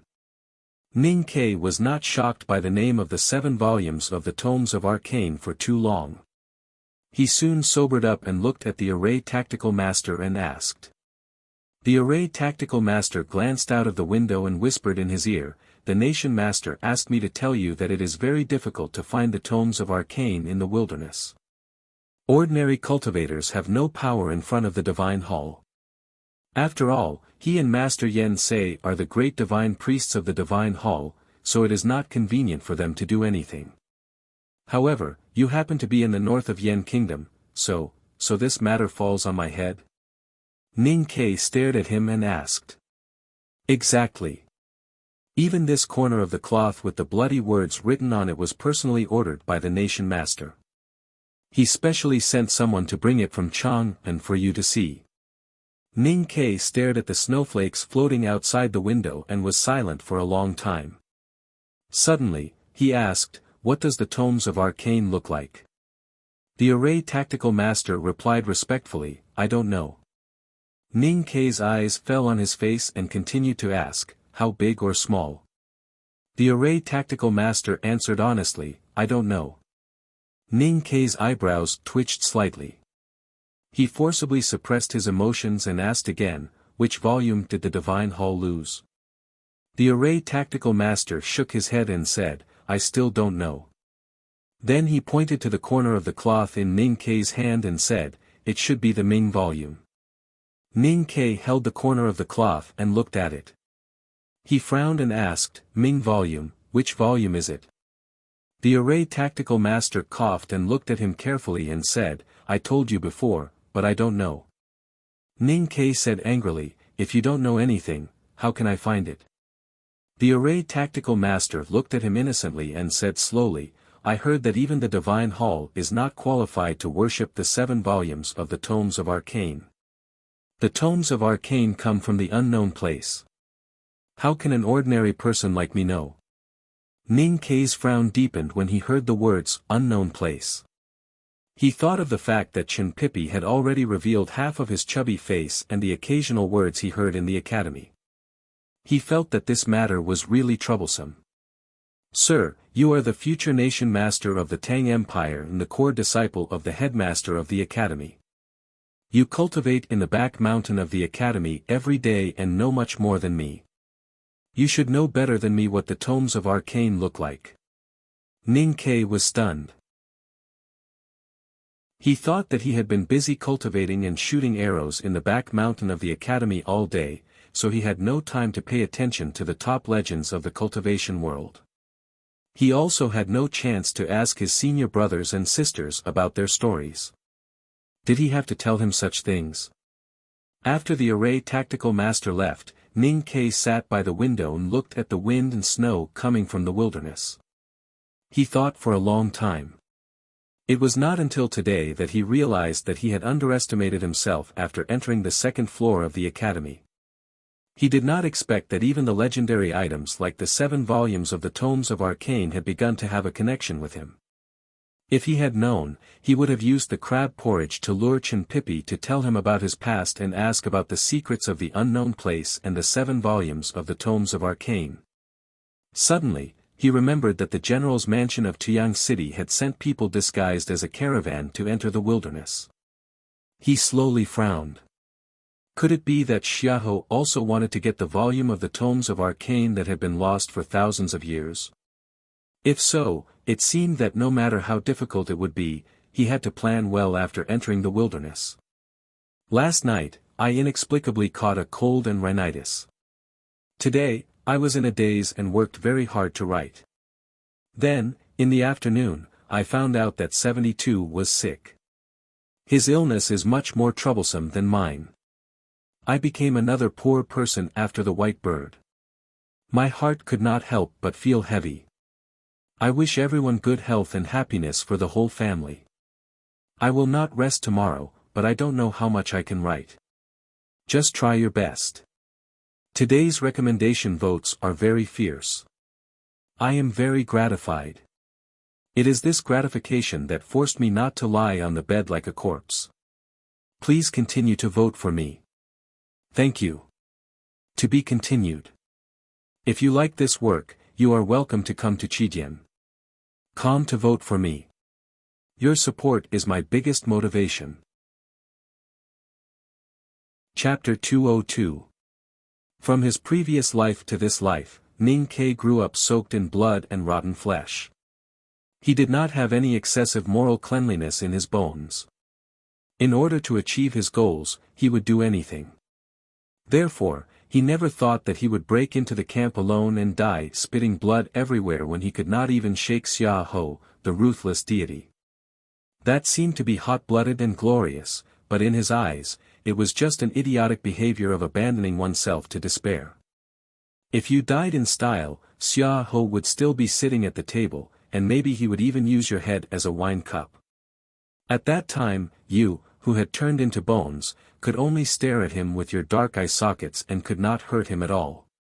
But it didn't mean that the clear understanding of Xiaohou's powerful strength would make him timid. He had been secretly watching the general with outstanding military exploits, carefully looking for the opponent's loopholes, pondering the various details of the battle in the future, and even unscrupulously thinking about how to drag second brother and Chinpipi into the mud. According to his analysis, Xiaohou was at the peak of martial arts, which was equal to the knowing destiny state. Second brother and Chinpipi, who were at the knowing destiny state, together with himself, could definitely kill Xiaohou. What he needed to think about was how to tie these 2 senior brothers to his belt and let them join him in this vigorous cause. However, before he figured out how to use the academy to deal with Xiaohou, he heard the news that one of the 7 tomes of Arcane was lost in the wilderness. Thinking of the caravan that secretly sneaked out of Tuyang City, he felt slightly anxious. If Xiaohou really got that tomes of Arcane and broke through the realm as easily as rumored, who could beat him? He opened the window and looked at the gradually heavier wind and snow outside. Thinking of the irreconcilable hatred between himself and Xiaohou and the hatred left by Darky on his shoulder, he shook his head and said, I can't allow this to happen. Although more than 100,000 reinforcements from various countries gathered at the border of northern Yan Kingdom, including young powerhouses from Yueluan Kingdom's White Tower, South Jin Kingdom's Sword Garret, and Great River Kingdom's Black Ink Garden, the only one who was really qualified to compete with the judicial department of the Divine Hall for the tomes of Arcane was this powerful general who had fought at the border for many years. Of course, this was under the condition that the Tang Empire and the Academy did not officially take action. Ning Ke said to himself, His Majesty suspects that Xiaohou will collude with the Divine Hall as a visiting professor of the Divine Hall. Will Xiaohou have a conflict with the Divine Hall for this tome of Arcane? What can you make of it? It was impossible for him to come up with a real solution by looking at the snow and admiring the scenery, but he was becoming more and more determined. Now the wilderness must be full of powerhouses. The judicial department of the Divine Hall, Prince Long Qin, and even the Tao addict Yi Hongyu, who even Chen Pipi was afraid of, might be in the wilderness. With his current no-doubt state, even if he went there, it seemed that he would not be of any use, but he still had to go. He crossed the river by feeling the stones and stepped on the winter grass to enter the plain. He made the appropriate measures according to the situation. As long as Xia Ho did not get the Tome of Arcane, he was even willing to help the West Hill Divine Palace and even burn the Tome of Arcane. Since he had nothing to do, he closed the window, took off his clothes and got into the warm quilt. It was a great pity that the erotic novel he took in the cliff cave of the academy did not bring coldness to the border. Lying on his side on the warm and hard brick bed, he thought about the matter of going to the wilderness and the annoyance of not having a quilt to tuck in. After tossing and turning for a while, he fell asleep. The wind and snow outside the house became heavier and lasted for a whole night. When Ning Ke woke up the next morning, the sky, which was supposed to be dim, had already become extremely bright and easily pierced through the window into the house. He rubbed his eyes and walked to the window. He pushed the window open and saw a snow-white world between heaven and earth, which was so clean and bright that it made his heart palpitate. The lakeside had long been frozen, but the lake in the distance was not completely frozen. The ice floating on the surface of the water carried the white snow that fell last night, looking like a group of fluffy white grass, beautiful and somewhat lovely. The slanting branches and leaves of the lakeside carried the snow, as if someone had woven a shabby white towel for a giraffe. Hot mist sprayed out from the nostrils of the big black horse, and the horse's hooves stepped on the snow by the lakeside, leaving a messy abstract painting. Ning Ke rode on the back of the horse and looked at the blue sea covered with winter snow, feeling refreshed and comfortable. When he came to the side of the stone pool where he had been meditating these days, he found that the water that seeped into the pool from the lake had long been frozen into a piece of transparent jade. There was not a single snowflake on it, and it looked very clean. He stretched out his hand in the air to feel the wind, and understood that it was because the north wind had become stronger. Just as he was thinking about this, a few muffled sounds suddenly came from the wind, which seemed to be the sound of metal and some kind of hardwood colliding. He stepped on the horse's pedal and straightened his body to look at the source of the sound. He saw that the yellow cloth around the hot spring was still the same, but between the snow forest, he could faintly see the strong wind splashing and two figures fighting. Ning Ke naturally had his own reasons for coming to the lakeside today, even though he had already decided to go deep into the wilderness. This reason had something to do with the women from the great river kingdom beside the hot spring. However, he had not decided on what exactly to plan, and did not expect to see such a scene in advance. Stepping on the horse's pedal, his line of sight was naturally much clearer, and he could clearly see what was going on there. Zhuo Zhihua stood up with difficulty with the help of her junior sister. A stream of blood slowly flowed down from the corner of her mouth, dripping on the snow that was full of messy footprints under her, making a popping sound. Not far in front of her, there was an ascetic monk wearing a bamboo hat. Even in such a cold weather, the monk was still barefoot. His right thumb slowly played the prayer beads, and his left hand held an iron staff, the head of which was deep into the snow. Zhuo Zhihua was the third disciple of Black Ink Garden, and had the most profound skills among the group of boys and girls. However, she was still no match for this ascetic monk. Thinking of the cold treatment she had suffered in the Yen kingdom these days and the humiliation today, she stared at him and said sternly, "You let us live in the wettest and coldest place in the military camp. We had no choice but to leave the military camp and hide in the wilderness. Are you still not satisfied?" The ascetic monk slowly raised his head. The bamboo hat covered the upper half of his face, and the lower half that was exposed was cold and emotionless. The distribution of the camp is the matter of the Yen kingdom's general. What does it have to do with our Yueluan kingdom? Zhuo Zhihua lifted her sleeve to wipe the blood from the corner of her mouth, and asked, "Then why do you still want this hot spring? You have used this hot spring for so many days. It should be enough." The ascetic monk from the Yueluan kingdom gave a simple and rude reason. Obviously, he only cared about driving the boys and girls from the Great River Kingdom away from the hot spring, and did not care about any reason. Everything has to be reasonable. Zhuo Zhihua looked down slightly, and her hands once again grasped the slender Xiao sword at her waist. She said in a low voice, "First come, first served. Even a 3-year-old child knows that. Don't you know that?" The ascetic monk replied indifferently, "I am a monk, and I don't know about worldly affairs." Zhuo Zhihua adjusted her breathing, and then raised her head. A trace of determination flashed in her bright eyes. The ascetic monk noticed that she was preparing to draw her sword, and knew that she might use the ultimate move of Black Ink Garden. He frowned slightly and said unhappily, "We are all righteous people. Do we have to fight to the death? To tell you the truth, this hot spring is for my aunt and the princess. You'd better get out of the way." Hearing the words, aunt, and princess, the determination in Zhuo Zhihua's eyes suddenly disappeared, and she subconsciously turned her head to look at the yellow cloth. The girls of Black Ink Garden behind her also became even more silent. The aunt that the monk from the White Tower Temple of the Yueluan Kingdom mentioned was naturally Aunt Cuni Mati, who had a high state but was unreasonable. The princess he mentioned was naturally one of the 3 famous addicts in the world, flower addict Lu Qingjia. So what if she is flower addict Lu Qingjia? Can she just rob someone else's place? Cat Girl shouted loudly. Because of the cold weather, her cheeks were slightly red, and her face was covered with more furry fur, which made her look very cute. Even if she reprimanded the other party, it would only make people want to laugh.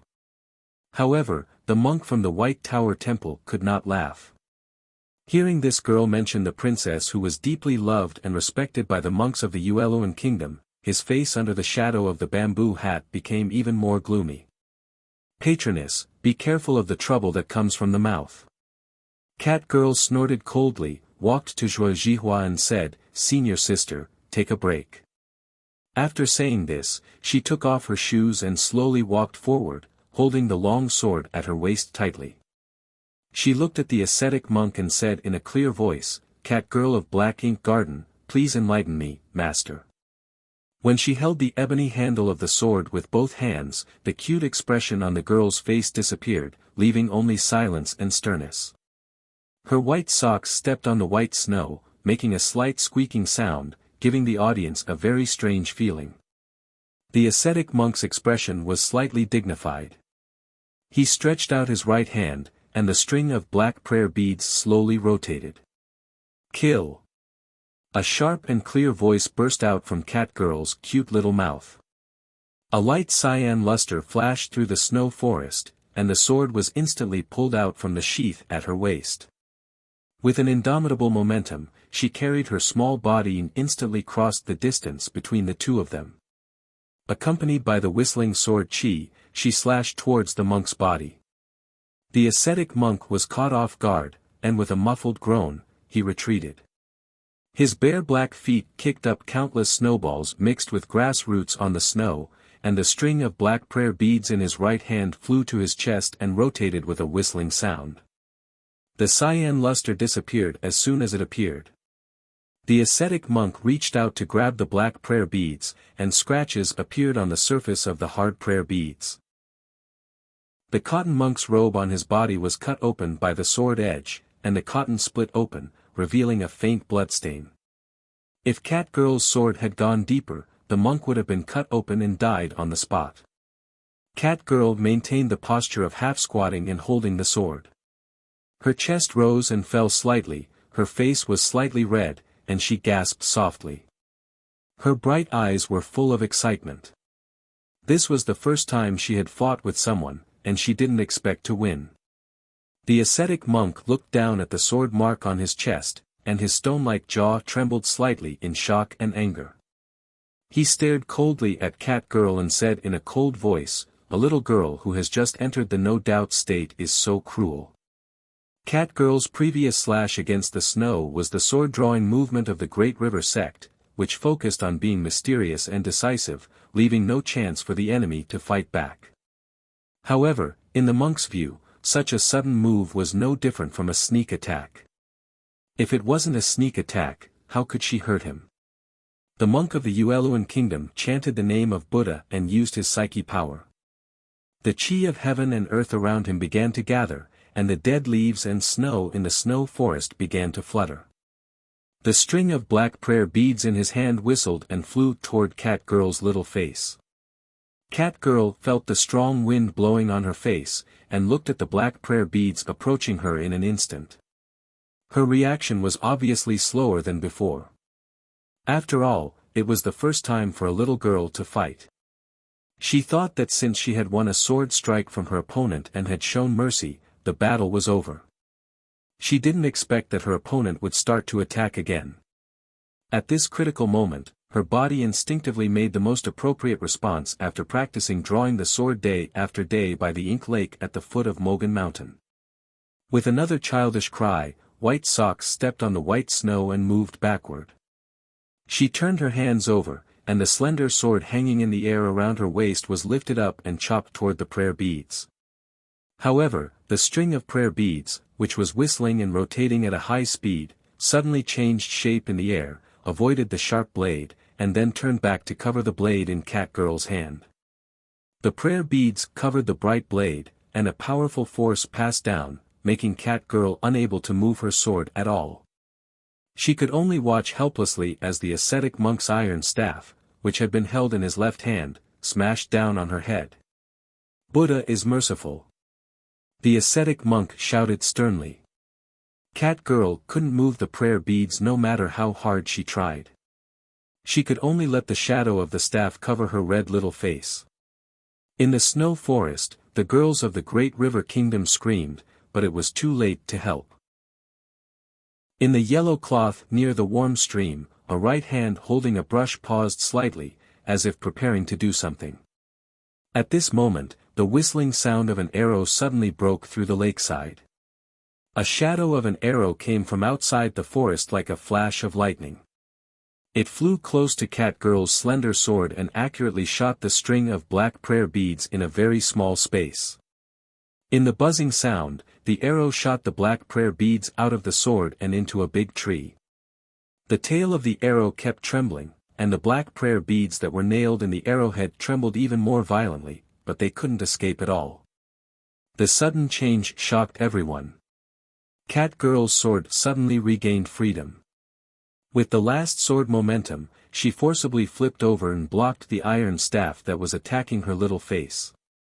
The heavy tip of the staff smashed beside her, splashing countless mud and snow. The ascetic monk of the Yueluan kingdom didn't look back, but he could feel the attack on his prayer beads of life. He was extremely vigilant.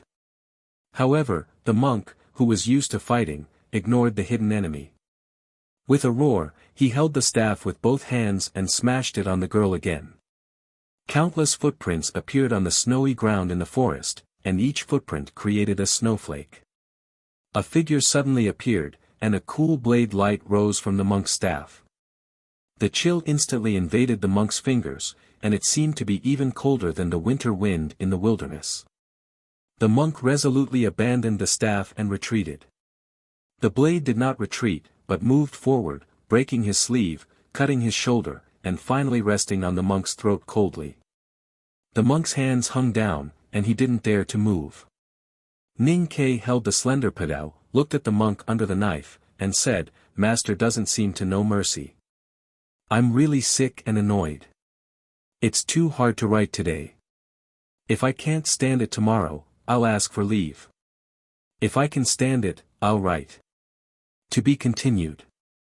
If you like this work, please come to Chidian.com to vote for me.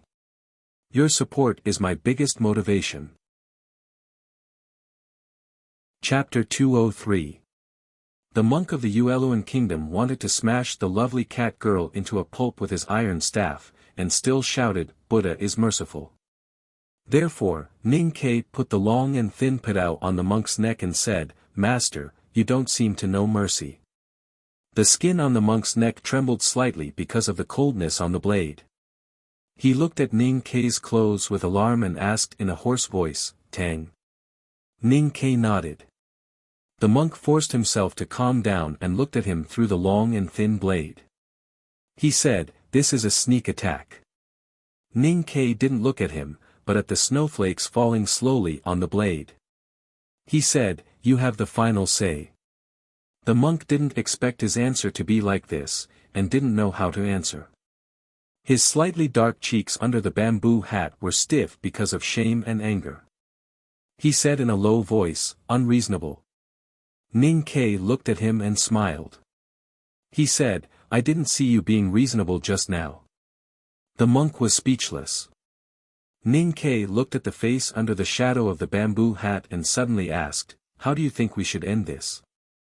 The monk's eyes under the bamboo hat brightened slightly. He looked at him and said, "I'm not convinced. Let's fight again." Cat Girl, who was closest to them, heard the monk's words. She blushed and sneered angrily, "Do you have any shame? It was you who sneak attacked me just now, but you say we sneak attacked you. Why should we fight with you?" Ning Kei didn't seem to hear her words. He slowly moved the padao on the monk's throat and fell on the thick snow. He dragged the padao backward and kept a distance from the monk. The monk looked at him in silence, and then raised his right hand to take off the bamboo hat on his head, revealing his bald head wrapped in green cloth and his indifferent and vigilant eyes. He didn't know who this young Tang man was, and he couldn't see his state. There were only two possibilities. The young Tang man's state was much higher than his, or he was not a cultivator. Could he enter the see-through state at such a young age? The monk thought that the possibility was too small. Moreover, he saw that Ning Kei's archery was as sharp as a god's and his bladesmanship was sharp, but he did not use any cultivator's skills. He was even more certain that Ning Kei was an ordinary person. If he was an ordinary person, how could he defeat him again when he was a cultivator who was well prepared? The monk from the Yueluan kingdom stared at Ning Kei, who was not far away, and took a deep breath. His naked black feet slowly sank into the snow, and the melted water around his feet spread out. The black prayer beads that were nailed to the tree by the feathered arrow trembled violently, and then forcibly broke free from the arrowhead and flew back to him. His right hand grabbed the prayer beads in front of him. "Please." The monk looked at Ning Kei with a solemn expression. A moment later, a ferocious look suddenly appeared on his face. The jet-black prayer beads whistled through the air. After the prayer beads, the iron staff smashed towards Ning Kei's body with a thunderous boom. In the snow forest, grass, withered leaves, and snow were flying everywhere. The chi of heaven and earth was restless, as if it was about to explode. Ning Kei held the thin hilt of the padao with both hands. The engravings on the hilt were densely entwined with straw ropes that were used to absorb sweat. His fingertips felt the most familiar touch of velvet grass.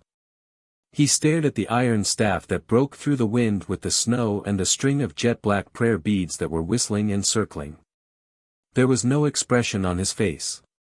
Just as the string of prayer beads increased its speed to the extreme and was about to disappear from his sight, he bent his knees slightly and bounced up like a snow fox that was used to hunting in the snowfield. He followed an extremely low curve and moved forward against the snow. The distance between them was quickly shortened. He flipped his hands and lifted the slender padao from below, flicking off the snowflakes and grass in front of the blade. The sharp tip accurately hit the string of prayer beads that were whistling and circling towards the blade. Accompanied by a sharp grinding sound that made one's teeth ache, the sharp tip of the blade forcibly stopped the rotation of the prayer beads. Immediately after, Ning Kei's wrist moved again and the padao shook, directly flicking the prayer beads away from his body. The prayer beads whimpered and flew diagonally away, falling into some unknown snow. The monk's dark cheeks suddenly turned pale. He could no longer find any trace of the natal prayer beads in his sense of perception. He had suffered a hidden injury. Ning Kei's attack was effective. How could he be soft-hearted? He took a step forward and the slender padao was naturally dragged behind him. He suddenly exerted strength from his waist and abdomen, holding the hilt with both hands and using all his strength to chop forward. The blade cut through the slowly falling snowflakes in the air. The iron staff that was like a gray shadow flying towards his face was cut off. A thunderous sound rang out. A soft hiss. The monk's cotton robe that had already been split open suddenly had a deeper cut. Fresh blood stained the torn cotton. His right foot accurately stepped on the monk's knee. Then he turned his wrist and the slender pedao flipped in the air. The back of the pedao fiercely chopped the monk's throat, stifling the scream that was about to come out. The monk of Yueluan Kingdom knelt on one knee with a thud. Blood kept flowing from the corner of his mouth. Together with the deep cut on his cotton robe on his chest, he looked really terrible and miserable. But in fact, Ning Ke had a good sense of propriety. The monk's life was not in danger at all. However, when he felt the coldness on his neck again, his dark cheeks had already become extremely pale. Shock, fear, and confusion kept changing in the monk's eyes. He did not understand and could not understand what had happened at that moment. Why could an ordinary person like Ning Ke pick up his natal prayer beads and force him into such a desperate and miserable situation? In a moment, the winner was decided again. Looking at the monk kneeling in the snow with blood, the female disciples of Great River Kingdom Black Ink Garden covered their mouths. They did not sympathize with the abominable monk of Yueluan Kingdom.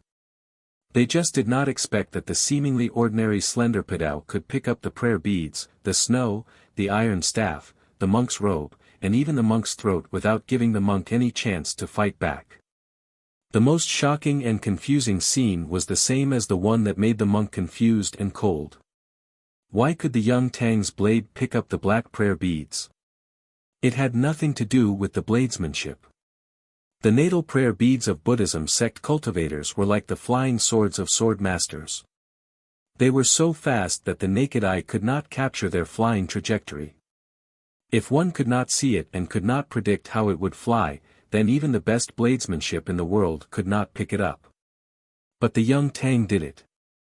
The reason why the arrow outside the forest could hit the prayer beads could be explained that Cat Girl was fighting with the monks of Yueluan Kingdom at that time, and the prayer beads were fixed on the Daisho sword.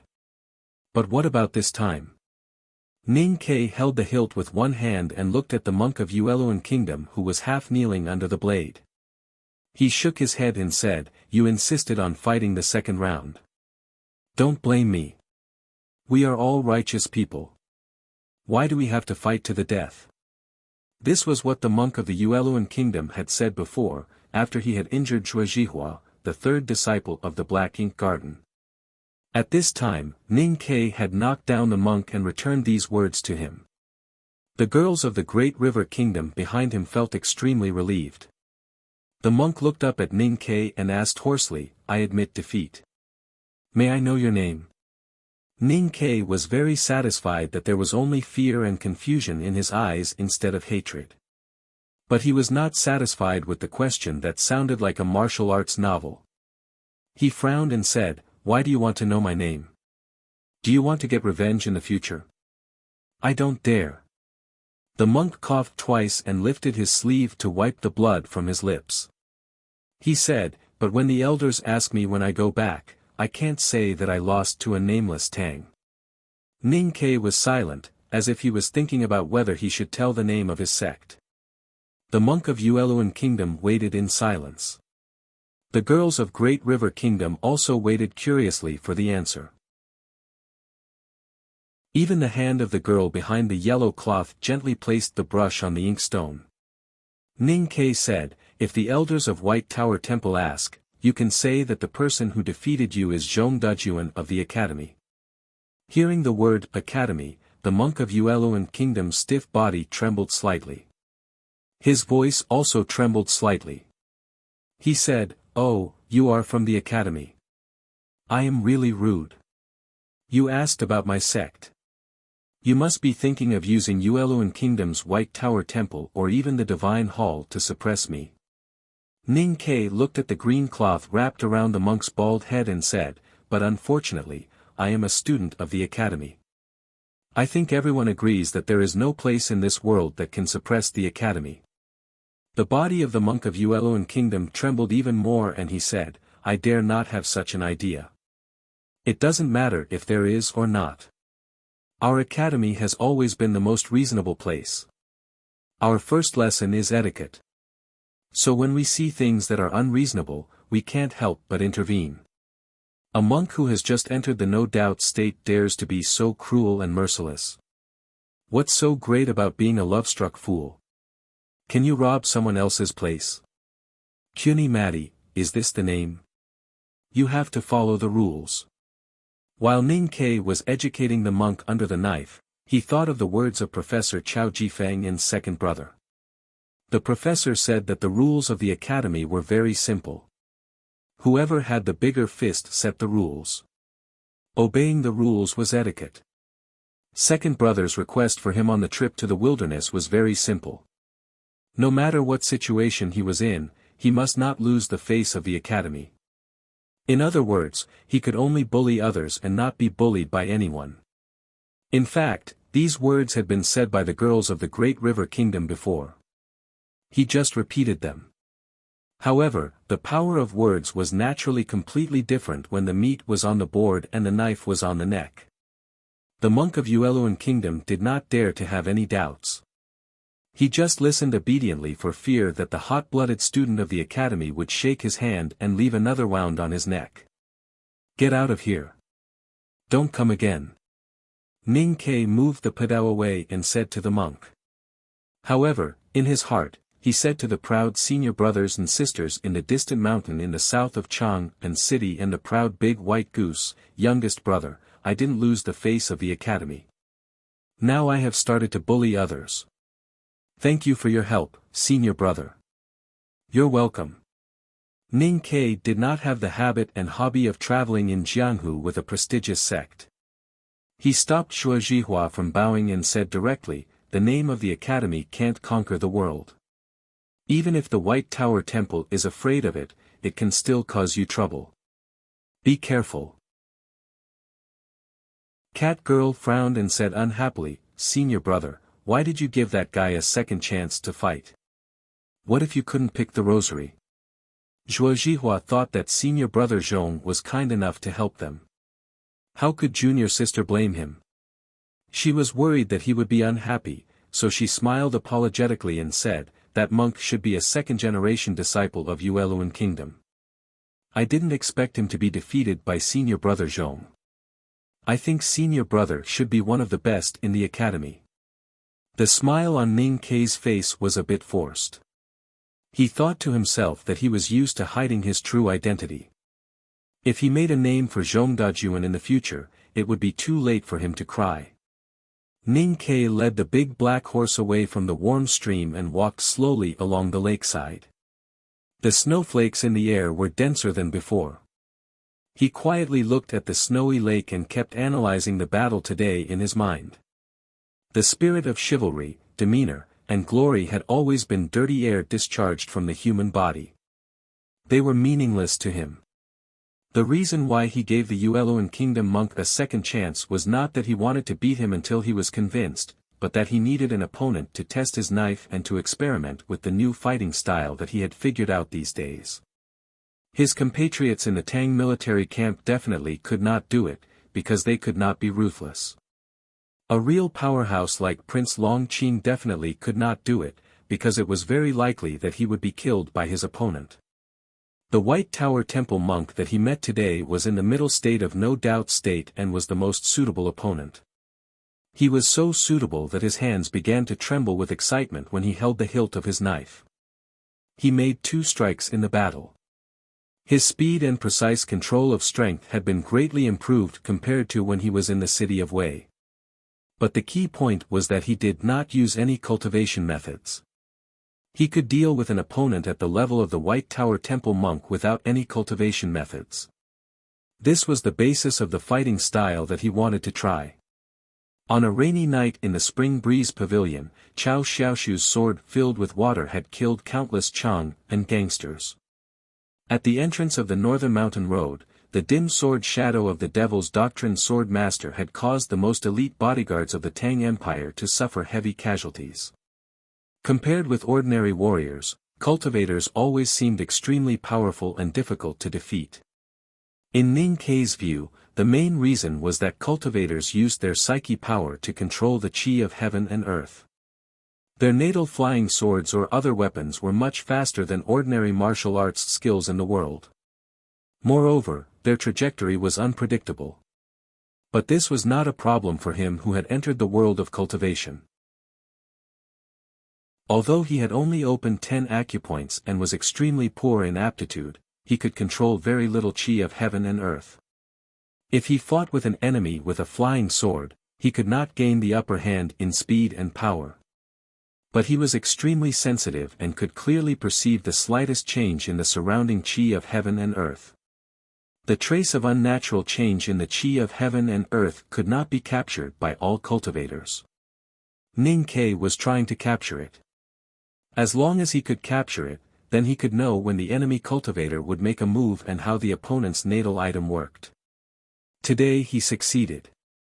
So when the Yueluan Kingdom monk's prayer beads whistled, the trajectory could not be seen by the naked eye. But in his sense of perception, it was extremely clear and extremely slow.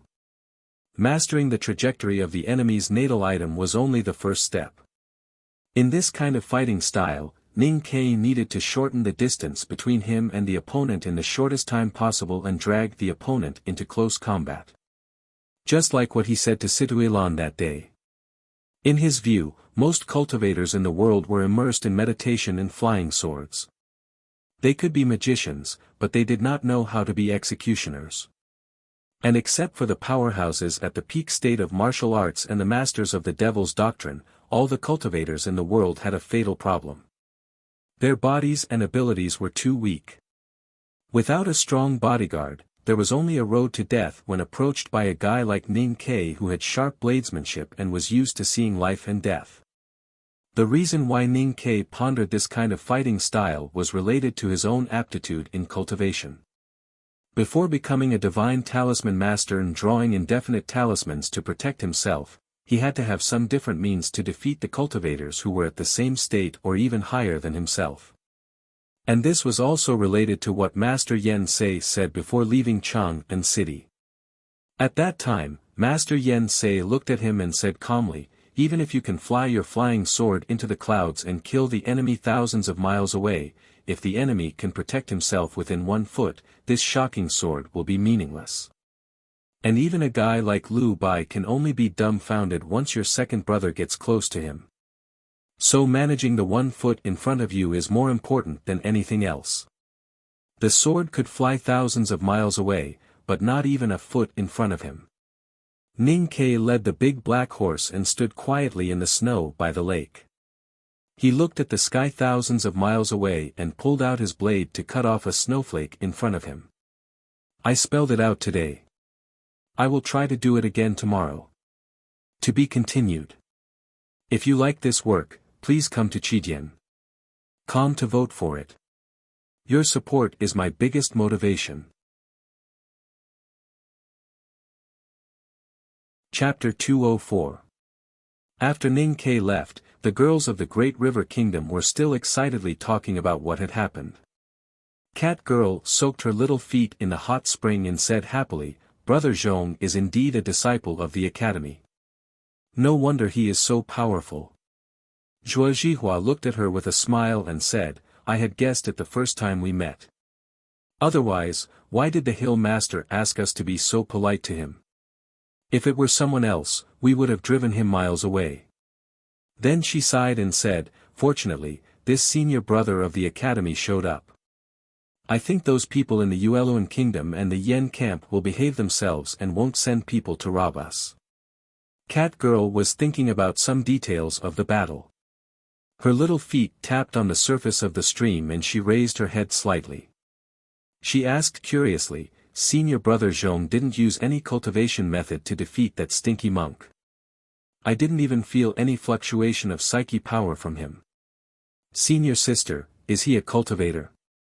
Zhuo Zhihua was startled and said, "I heard that there are no talented people in the academy this year." The strongest of the 6 in the course of magic skills, Mr. Xie, has only entered the no doubt state. Since senior brother Zhong didn't enter the course of magic skills, I guess he can't cultivate. She said this hesitantly because she didn't believe that an ordinary student of the academy who couldn't cultivate could so easily defeat the monks of the White Tower Temple with his sword and arrows. In a quiet corner of the yellow cloth, the hot spring gathered and dispersed. The winter sun shone down from the treetops, gilding everything with a layer of dazzling halo. The black-haired girl in white seemed not to hear the conversation of the girls. She calmly held the brush and slowly wrote. As the tip of the brush moved, her beautiful hair slowly poured down her shoulders. Then, a letter from the Yen camp broke the happy silence of the mountain stream. Today, Ning Ke had embarked on a completely different path from ordinary cultivators. He always held himself to the principle of cultivation without the purpose of defeating the enemy is a waste of time, and constantly tried to learn in his daily cultivation life and combat practice. In a sense, although his state of cultivation was still ordinary, he could already be called a master, especially when facing ordinary cultivators. If he had accompanied Chao Xiaoshu to fight the Spring Breeze Pavilion, it would have been much easier to face the swordsmen of South Jin Kingdom and the monks of Yueluan Kingdom. If he had been asked to kill the sword master in the lakeside house in Chang'an City, he would not have been so badly injured. Of course, if he were to encounter those grand cultivators in the knowing destiny state, or powerhouses like Prince Long Qing or Wang Jinglu, no matter how fast his reaction was or how powerful his fighting style was, he would still be scared witless and fall to the ground, waiting to be beaten to death, no matter how fast his reaction was or how powerful his fighting style was. However, if Ning Ke really met such a powerhouse in the wilderness, he naturally had other means. Whether it was the talisman Taoism skills that he had never used in the battle, the brocade bag given to him by Master Yen Sei, or the primordial 13 arrows that gathered the collective wisdom of the back of the mountain of the academy, they would all be his means to save his life. With a calm and objective judgment of his own strength, he had a relatively accurate assessment of the danger of entering the wilderness. He was clear that it was impossible for him to forcibly snatch the tomes of arcane from the various powerhouses. However, it should not be a big problem to secretly watch or occasionally play some tricks to cause some trouble for Xiaoho. Hiding his identity and sneaking into the wilderness was good for sightseeing. If the situation suddenly changed and he really angered those unworldly sublime beings with a wave of their hands, he would be forced into a dead end where he could neither escape nor hide. At that time, he still had 2 last means to save his life. It was just that those 2 means were not known to outsiders. Your Excellency, you want to enter the wilderness alone? I swear to die rather than obey you. On the surface, he was the trusted lieutenant of the general's mansion, but in reality, he was the secret bodyguard of His Majesty. With an indignant and resolute expression on his face, he drew several small flowers with his shiny steel saber in front of him. Then, without hesitation, he put it on his own neck. If you want to leave me behind and enter the wilderness alone, then please step on my dead body and get out of this room. Ning Ke looked at the lieutenant who swore to die as if he was returning home, and shook his head helplessly. The Imperial Center Administration and the secret bodyguard were directly under the Imperial Palace, but there was no connection between them. Therefore, the lieutenant did not know his purpose of entering the wilderness. Ning Ke did not care much about the lieutenant's nervous attitude. He was more concerned about how he should enter the wilderness. It had to be safe and convenient for him to retreat. The best way was to break into the palace with thousands of Tang elite cavalries, cross the Hulun Sea and go straight to the desolate man's tribe. However, how could he find the tomes of arcane with thousands of elite cavalries? And how could he hide it from General Xiaoho? Riding into the wilderness alone seemed to be a rather heroic choice. However, although he believed that it would be easy for him to survive with his ability and familiarity with the wilderness, this choice was too obvious. It would be too easy for him to become the most obvious target. Riding a black horse with an arrow on his back and straight to the palace alone would obviously tell the spies of the judicial department of the Divine Hall in the wilderness and the informants of various forces that he was very powerful, confident and narcissistic. Only the immortal sun was qualified to be so arrogant, confident, and narcissistic. If Ning Ke were to rise on the grassland like a sun, he would attract everyone's attention in the shortest time possible, and then his identity would be found out. All forces knew that he represented the will of the Tang imperial court and the academy. Even if they did not come to kill him, they would have countless ways to trap him somewhere and make him unable to get in touch with what he wanted to get in touch with. The general's mansion of Tuyang City did this. Therefore, Ning Ke was guarded by dozens of Tang elite soldiers and could only roam the frontier fortress all day long. At this moment, the lieutenant who was holding the saber on his neck and looking at him solemnly and resolutely did the same. Therefore, Ning Ke could only frown and think of something else when he looked at him. "Tell me, what is the best way to enter the wilderness?" The lieutenant was stunned and showed a look of grief and indignation on his face. His saber was already on his neck, but His Excellency did not care at all and still insisted on entering the wilderness. Moreover, he even asked him for a way. Could it be that His Excellency would only look at him when his right hand trembled and the blade made a cut on his neck? Ning Ke suddenly thought of the yellow cloth by the lake and stream, and his frown gradually relaxed. He looked up at the lieutenant who was still holding the saber on his neck and said, "I have something for you to do." Among the students of the academy who came to the frontier fortress for practice, there is a student named Zhong Dajuan. He is now in Qingshan camp, and I went there with you a few days ago. I want you to find a way to imprison him and not let him have any contact with the outside world. Also, you must do it secretly. Can you do it? The lieutenant held the saber and felt that his neck was a little stiff. He felt that his action was a little funny and answered in distress, "It should be no problem, but His Excellency." Ning Ke waved his hand and did not listen to his advice. He said seriously, "Don't try to stop me in this way. I have never been afraid of dead people, not to mention those who seek death themselves." The lieutenant was disheartened and thought that it was really a great misfortune to have such a cold-hearted superior. Ning Ke looked at his posture of holding the saber and said, "You are holding the saber with your right hand. If you want to commit suicide, shouldn't you turn the blade horizontally and place it on the right side of your neck?" Only then did the lieutenant realize that there was something wrong with his posture of holding the saber. He lowered his head in shame and ran out of the room with his hands covering his face. Ning Ke shook his head and stopped thinking about these things. He reached into his lapel and took out all the waste tokens after a long time. He wondered when he had become a doryman. He had a lot of trump cards and even more waste tokens. The ones given by the Academy, the Secret Guards, the Fish Dragon Gang, the Imperial Center Administration, and the ones given by Third Sister Yu Lian were piled densely on the table. They were made of wood, gold, stone, or neither. They were of different colors and luster. How can I make every waste token play its most important role? He looked at the waste token on the table and thought seriously. The waste token of the Secret Guards was useless on the grassland, but there must be spies of the Imperial Court in the left King's Palace. He could use the waste token of the Imperial Center Administration to order them. If he was really forced, the waste token of the Academy would be thrown out like a magic weapon.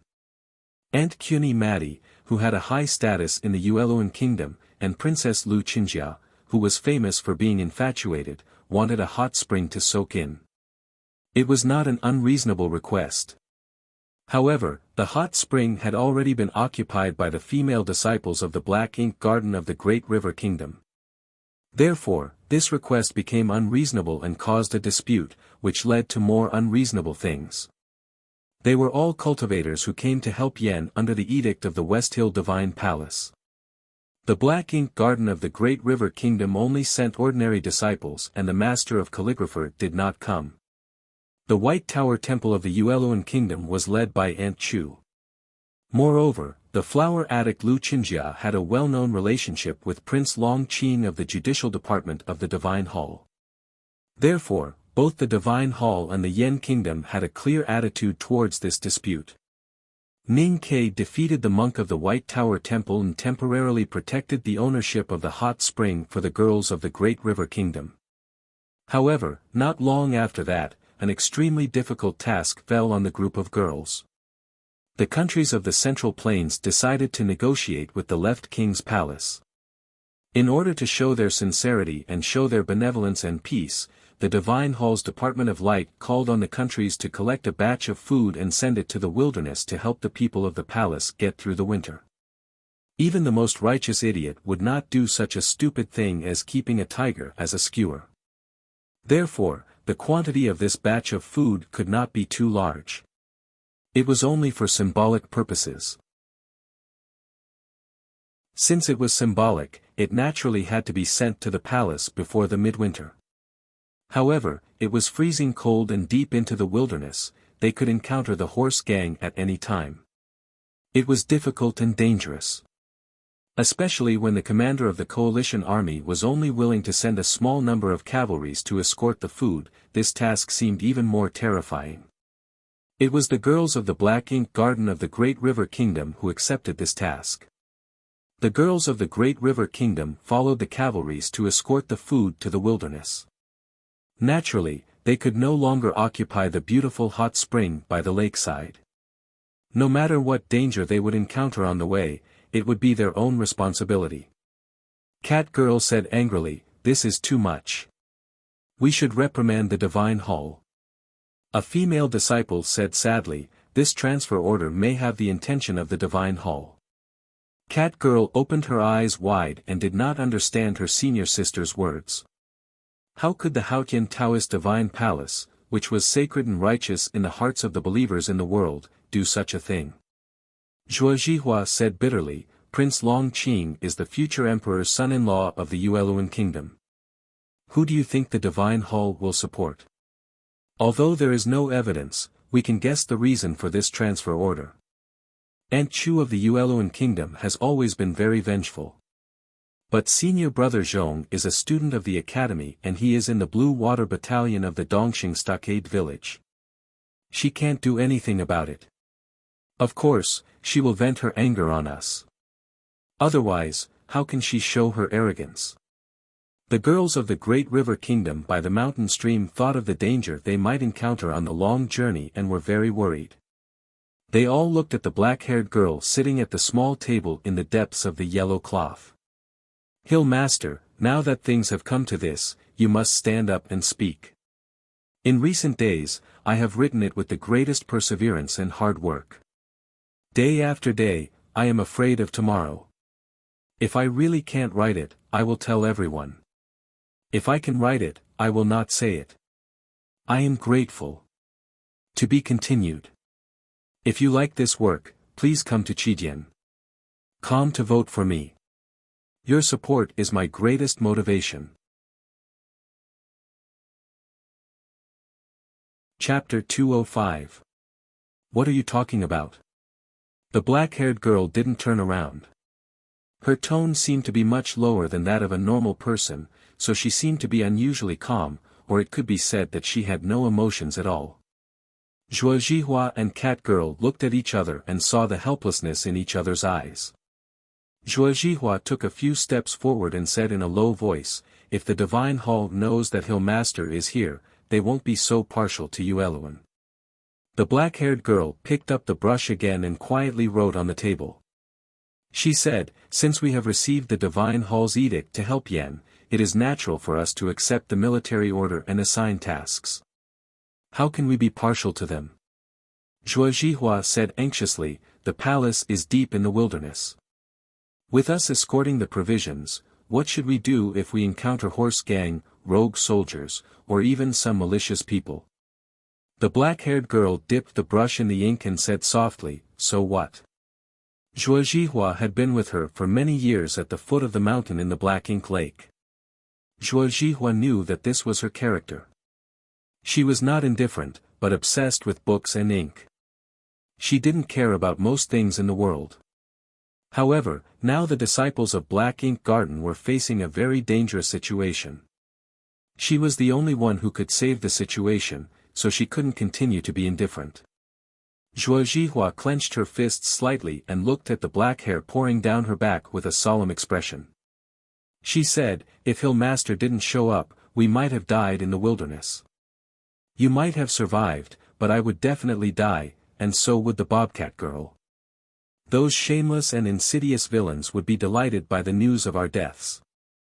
The Yueluan Kingdom, which has always wanted to oppress the people of the Great River Kingdom, might even celebrate." The black-haired girl beside the table slowly put the ink brush back on the inkstone. After a moment of silence, she put her hands into her sleeves and said calmly, "But why will we die?" Zhuo Zhihua heard that she was still as usual and became more anxious.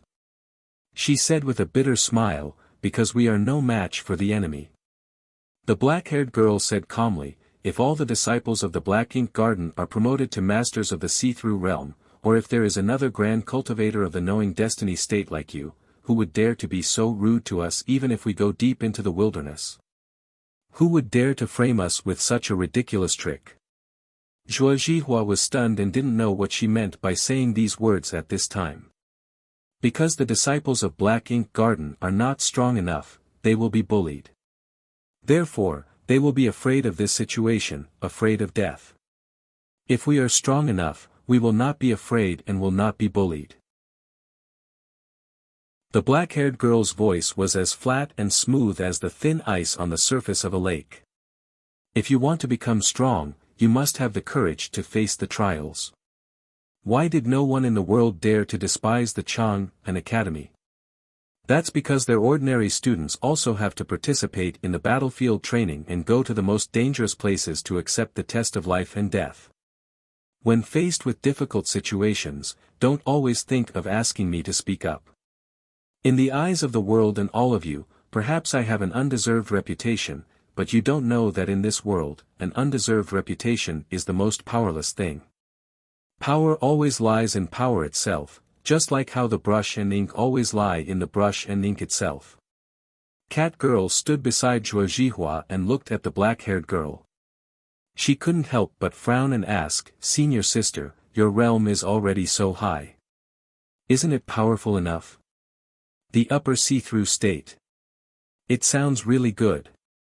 The black-haired girl said calmly, "Wang Jinglu of the Tang dynasty is known to be invincible below the knowing destiny state. Prince Long Qing is only one step away from the knowing destiny state. Yi Hongyu, the Tao addict, even Prince Long Qing is afraid of her. What is the upper see-through state?" These three people were the strongest in the young generation of the world. She mentioned them indifferently. Although she was warning her fellow disciples, she also revealed an aura that she was naturally qualified to be compared with these three people. Cat Girl listened to these words and stuck out her tongue. She said, "Senior sister, what you said is not reasonable. Even if these three people have a high state, they are just similar to you. If you want to say that they are more powerful, they are only grand cultivators in the knowing destiny state. But the problem is that such grand cultivators are either great divine priests of the divine hall or peerless figures like Uncle Master who founded a sect. Ordinary people can't meet one in their lifetime. How can they be so easy to meet?" The little girl's words were right. Grand cultivators in the knowing destiny state were like divine dragons in the world. They were known but could not be met. They occasionally showed their faces in the clouds and instantly hid in the deep mountain courtyards. It was extremely difficult to meet them. However, if Ning Ke heard these words, it would be difficult for him to have any sympathy. He got along with them day and night and often consulted them, such as Second Brother who carried a wooden club, Pippi who fought with him for crab porridge, Master who stayed in the brothel every day, Chao Xiao Shu who floated far away, the Nation Master, younger brother of the Emperor, Professor Huang He, not to mention the headmaster of Academy and eldest brother whom he had not met yet. Grand cultivators in the knowing destiny state. What was the difference between them and cabbages everywhere in the field? The black-haired girl had made up her mind. Although the girls of the Great River Kingdom still had many ideas in their minds, they had to keep them and began to prepare for departure. However, standing by the lake, looking at the distant wilderness which was more mysterious and dangerous than before, Zhuozhihua could not help but show a worried expression on her face. They came from the south of the mainland and had never been to the wilderness. Whether it was food, climate, geography, or culture, they were all blank. The allied forces of Yan Kingdom had sent guides, but how could those guides be reliable? Who wouldn't be afraid of entering a completely unknown world without any reinforcements or sect backing them up? The young cat girl was more carefree. She was angry at the unfairness of the Divine Hall and the shamelessness of the people of the Yueluan Kingdom, but she was not afraid to enter the wilderness. She believed that as long as senior sister was there, no danger was dangerous. So she still had the leisure to remember the osmanthus cake of Lotus restaurant in Chang'an and the knife light in the snow that day. She trotted along the lake all the way to find Ning Kei to say goodbye. Ning Kei listened to her talk about the situation faced by the disciples of the Black Ink Garden. He was silent for a moment and then looked at the blushing little girl and smiled. There were many emotions hidden in his gentle smile, such as, "Sure enough, I am so awesome," and so on. Cat girl stared at him and suddenly said, "Senior brother, your smile is really scary." Ning Kei was stunned and asked, "Isn't it very gentle, sincere, kind and simple?" Cat girl giggled. The silver bell rang by the lake and shook off a few snowflakes. Ning Kei looked at her and made his smile look more peaceful and casual. He then said calmly and casually, "It's really a coincidence that I also have something to do in the wilderness." Cat girl's eyes brightened and looked at him and said, "Senior brother, you also want to go to the wilderness?" "Yes." Cat girl exclaimed with admiration, "Alone? You are really great. I am very familiar with the wilderness." Ning Kei, who had succeeded in abducting the little girl with the osmanthus cake, smiled slightly and thought that he had been a guide when he left the wilderness last spring. It seemed that he still needed to be a guide when he returned to the wilderness this winter. Although he had guessed that the girls of the Great River Kingdom might be suppressed and ostracized, it was more of luck than analytical ability. Ning Kei was not an immortal who had ascended to heaven, so it was impossible for everything to go according to his plan. Cat girl took him to the campsite of the Black Ink Garden and told Zhuozhihua about it. Zhuozhihua frowned slightly and looked at Ning Kei in confusion. She asked, "Senior brother Zhong, you are a disciple of the academy. It seems to be a little inconvenient. In the novel, if you were going somewhere to do something and suddenly met someone who wanted to go with you, then that person was either a bandit or a fugitive who was looking for someone to take the blame. As long as one had some experience and was not as naive and gullible as Cat Girl, they would feel that there must be some problems hidden in this coincidence. Because Ning Kei was a Tang person whom the Great River Kingdom was willing to get close to, and he was also a student of the academy, and these days he had become familiar with the girls of the Great River Kingdom by exchanging food with each other. That day he even killed the monks of the White Tower Temple to help them out of trouble. Zhuozhihua was not willing to associate him with any bad aspects, so she politely refused. Ning Kei asked, "Why is it inconvenient? Are you worried that the Divine Hall will be unhappy if they know that the Tang people have sneaked in?" Zhuozhihua slightly bowed her head, indicating that she acquiesced. Ning Kei smiled and said, "Then I will dress up as a disciple of the Black Ink Garden." He looked at the disciples of the Black Ink Garden who were busy packing up not far away and sighed in his heart that the master of calligrapher was so relieved to let such a group of inexperienced boys and girls come to the frontier fortress for experience. "Since we are sending grain to the wilderness, I think no one will check whether there is one more person in the team on the way. If my identity is exposed, well, I think the younger brothers and sisters of the Black Ink Garden should be trustworthy." His tone was calm and gentle, but with an irresistible force. This was the skill of words. He directly threw away the question of why he wanted to go and only talked about the problem of going with him, which was equivalent to leaving the basis of the discussion behind. Zhuozhihua was speechless and did not know how to answer. She thought that if she did not agree with this seemingly enthusiastic senior brother of the academy, her tone would inevitably be stiff and she might offend him. Ning Ke looked at her with a smile and said, "Any other questions?" At this moment, a calm and stiff voice came from behind the yellow cloth. "The question is why you want to go to the wilderness." The yellow cloth was lifted, and the girl in white slowly walked out. She had black hair and white clothes, and a wide blue cloth belt was tied around her waist, which made her dress more plain and clean. Ning Ke recognized that this was the girl who stood on the branch and looked at the lake in the morning. He did not say anything, but just smiled and bowed with hands folded in front. The girl in white had black hair casually draped over her shoulders, but not a trace of disorder. Under her long and slightly sparse eyelashes, her calm eyes were looking somewhere, as if there was no accurate focus, which made her look a little indifferent. Her white cheeks were slightly round, without any expression, and she seemed to be holding something in her mouth dully. Her thin red lips were pursed into a straight line. No matter in eyebrows, skin color or expression, this girl could not be called a stunning beauty. However, all of them were extremely beautiful. Ning Ke, who was as short of adjectives as someone, quietly looked at her and thought for a long time. He could only praise her beauty deep in his heart, but really could not find any more accurate words. The most eye-catching thing was her eyes, which did not drift, but no one knew where she was looking at, so she seemed a little dull and a little indifferent. It took Ning Ke a long time to take his eyes back from her eyes, and then he noticed more details. There was a cute pink hairpin in the girl's black hair. Because of the cold weather, the tip of her nose was slightly red. This inexplicable cuteness finally diluted the dull indifference. He repeated the girl's question, "Why do you want to go to the wilderness?" The girl in white looked at him, but also seemed to be looking at the tree behind him, waiting silently. Ning Ke was a little unhappy by some disdain that might be hidden in her eyes, and said, "Why do I want to go?" "Because I am too bored staying in Dongxing Stockade Village." "How about this reason?" This was obviously said in a fit of pique. The white-clothed girl did not get angry. She continued to stare at him, or at the tree behind him.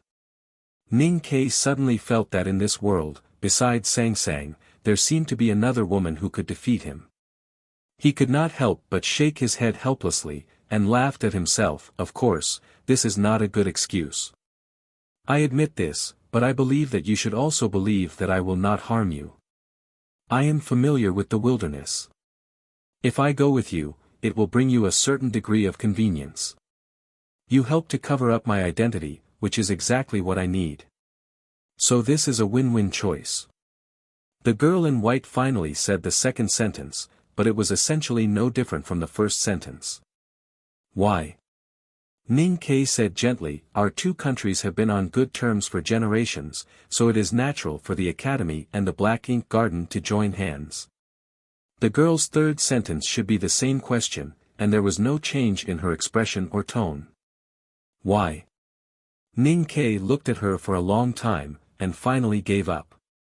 He used his eyes to indicate Chua Jihua to take Cat Girl away. When there were only two of them on the spot, he seriously explained, "The Divine Hall is interested in the wilderness and the desolate man, and the Tang Empire is also interested in these.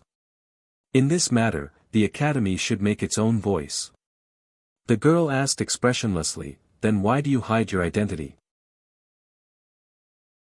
Ning Ke helplessly explained, "Because the Academy just wants to take a look. Besides, I am a golden secret agent of the Imperial Court.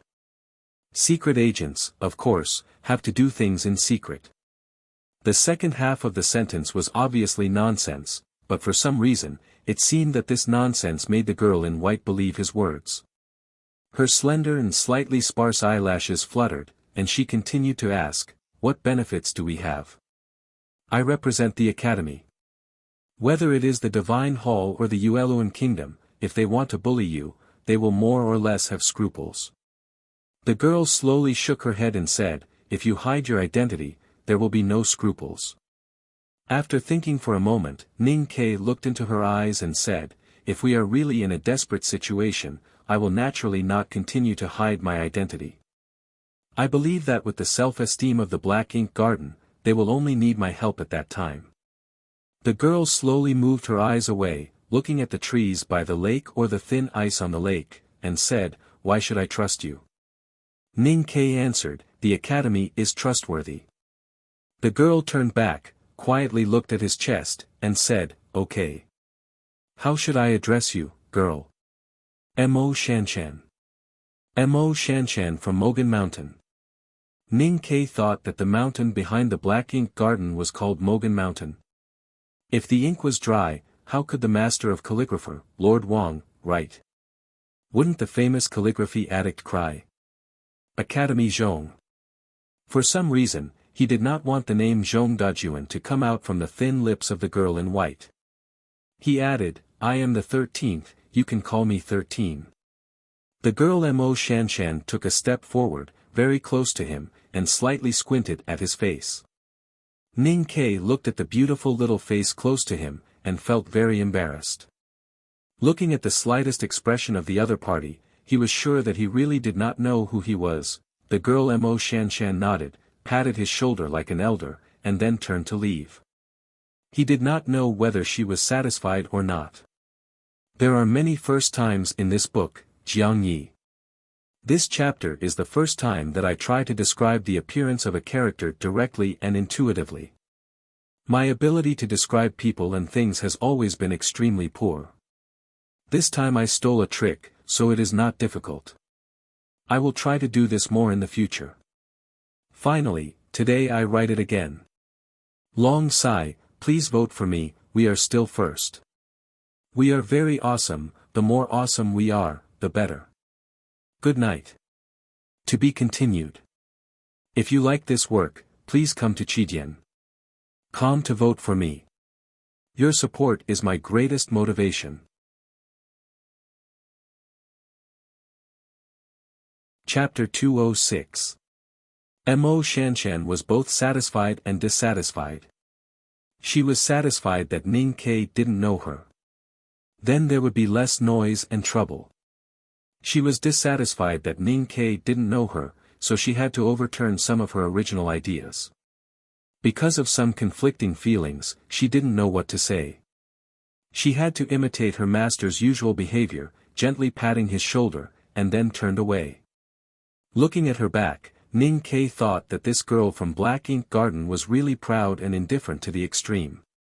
Noticing his expression, Cat Girl was worried that he would misunderstand her senior sister and be unhappy. However, it was not convenient for her to explain for her senior sister, so she could only snort angrily and leave. I don't doubt senior brother Zhong's identity as a student of the academy. The other party is from the Chang'an Academy, so there should be no problem. But senior brother Zhong is a Tang. He has countless ways to enter the wilderness. He can go with the Yen army or the Tang imperial court's envoy.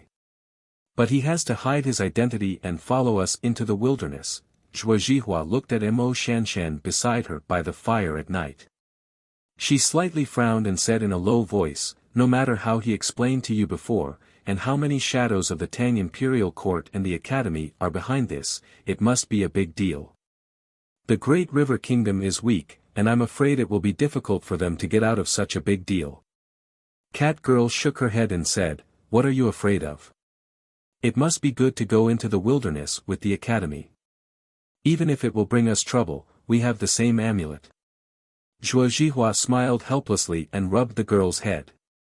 She thought that although the two countries had been on good terms for generations, if it was really a dispute between the Tang Empire and the Divine Hall as she imagined, the amulet might become a fatal amulet. Mo Shanshan, who had been listening quietly, said at this time, "Let him follow my carriage." Hearing this, Cat Girl gently clapped her hands and smiled. She looked at Zhuo Zhihua and comforted her, "Senior sister, what are you afraid of? Even if senior brother Zhong is a master of the second floor of the academy, he won't mess around, right?" Mo Shanshan said softly, "He is not a student of the second floor. It's really a pity." Cat Girl asked in surprise, "Senior sister, how do you know?" Mo Shanshan looked at the dancing flames on the fire and seemed to be looking further away. She said, "If he is a student of the second floor of the academy, how can he not know my name?" That captain had once questioned how Ning Ke, as a student of the second floor, did not know the secret of the 7 tomes of arcane. Now Mo Shanshan had also expelled him from the second floor of the academy because of his ignorance.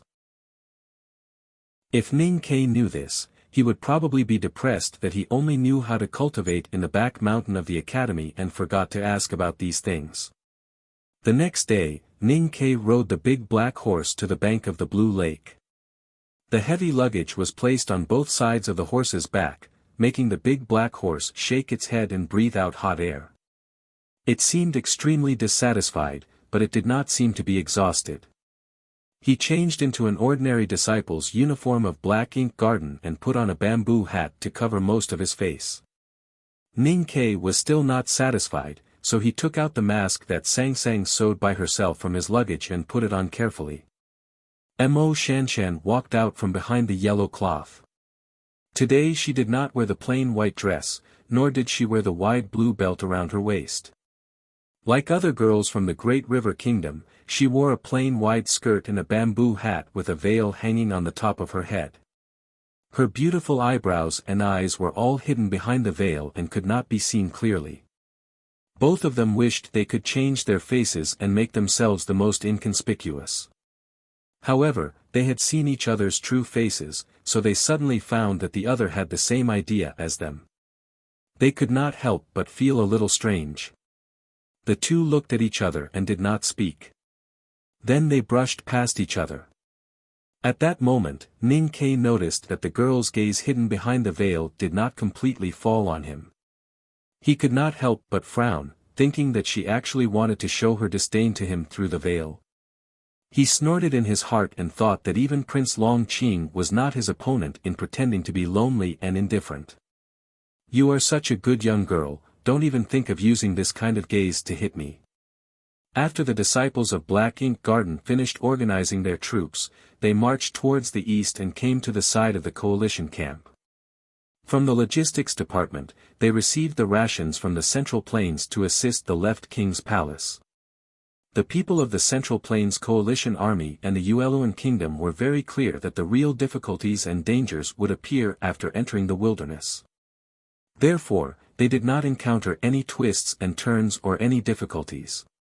200 yen cavalries, more than 100 civilian workers who were driving the carriages, and a dozen disciples of Black Ink Garden from the Great River Kingdom left the frontier fortress in such a simple manner.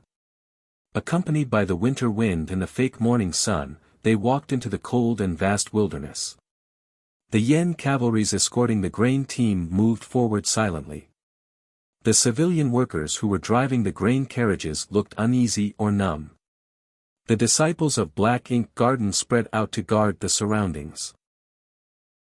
Other than the grain carriages, there were also 2 horse carriages that belonged to Black Ink Garden. Mo Shanshan was in one of the carriages, while Ning Ke rode on the big black horse and followed closely behind. After traveling for more than 10 miles, the military camp behind them had long disappeared. He took off the conical hat on his head and looked at the snow that had accumulated in the withered yellow grass. Hearing the shrill cry of an eagle that came from somewhere, his eyes that were exposed outside the mask had a gleam of joy. He had not seen such a familiar scenery for a long time. Even the slight pain caused by the cold air entering his lungs made him feel as if he had returned home. For the next few days, there was nothing much to be done. The troop that was moving slowly on the wilderness could also drag out a large amount of dry dust. It was quite imposing. They did not encounter any blind horse bandits or wandering soldiers, nor did they encounter any strange things. Since the Divine Hall had assigned such a difficult task to the Black Ink Garden, they had intended to make things difficult for them. On the surface, they had done it well. The highest authority of the grain delivery team was also given to the Black Ink Garden. The 200 yen cavalries and grain wagons had to listen to the orders of these girls. When Commander Ning Ke came to the side of the horse carriage and said a few words to Mo Shanshan through the window, the originally arranged Yen army guide was officially laid off. The route of the troops, the choice of camp, and the arrangement of time were all decided by him.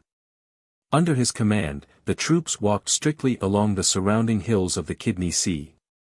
Even though they could not find water every day, at least they could ensure an adequate supply of firewood. The troops set up camp very early every day. Just after noon, Ning Ke requested to find a campsite and began to prepare to rest.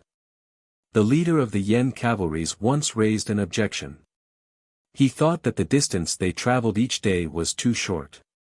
According to the current speed, it would be too late by the time the grain team reached the palace. It was not a big deal if the tribes and herdsmen starved to death, but if it affected the negotiation between the Divine Hall and the palace, it would be a real problem.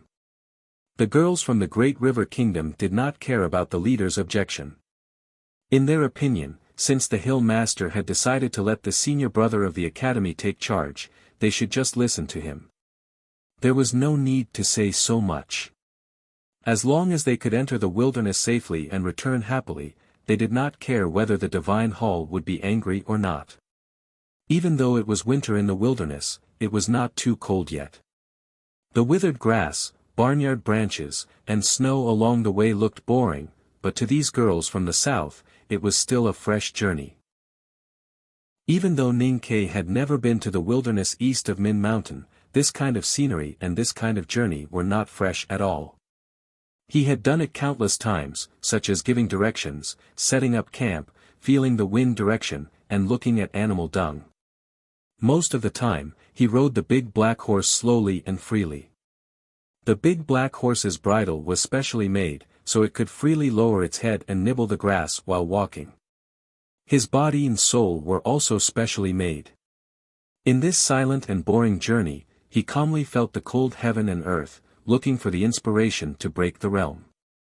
Occasionally, he would take Cat Girl to shoot a few gazelles, improving the lives of others. What a beautiful winter scenery of the wilderness. What a beautiful sightseeing trip in the wilderness. Before and after Ning Ke entered the wilderness disguised as a disciple of the Black Ink Garden, there were many powerhouses from the Central Plains who entered this mysterious and difficult territory. Among these powerhouses, there were powerhouses from the border army of the Tang Empire, monks from the White Tower Temple of the Yueluan Kingdom, men from the Sword Garret of the South Jin Kingdom, and executioners from the Judicial Department of the Divine Hall who were known for being cold-blooded and serious. Prince Long Qing was naturally the best of these powerhouses. At this moment, no one knew where he was standing in the wilderness, what scenery he was looking at, and what kind of thoughts he was thinking about. But not many people knew that the real ruler of the Judicial Department of the Divine Hall, the powerhouse who suppressed Prince Long Qing to the point that he could hardly breathe, had already received the order of the great divine priest of judgment and entered the wilderness alone a few months ago. As the Tao addict, Yi Hongyu, who was recognized as the most diligent and powerful among the 3 addicts in the world, was now standing on the top of a meadow outside the white cloth of the left king's palace, looking at the night sky in the north with no expression. No one knew what she was thinking at this time, but it must be that she disdained to think about the whereabouts of Prince Long Qing and his subordinates. Let's go back a few months to the scene when she just left the Peach Mountain of West Hill. Her red dress floated out of the magnificent Taoism temple like a gorgeous cloud of fire. The great divine priest of judgment sat indifferently on the throne carved from the whole piece of South Sea black jade. He slowly moved his eyes back from the bead curtain, closed his eyes, and whispered, "How is the great divine priest of light now?" The priest standing respectfully below the throne heard the words, "Great divine priest of light," and his body suddenly stiffened. He lowered his head and replied, "As usual, he recites the doctrines and classics every day. It seems, there is nothing unusual."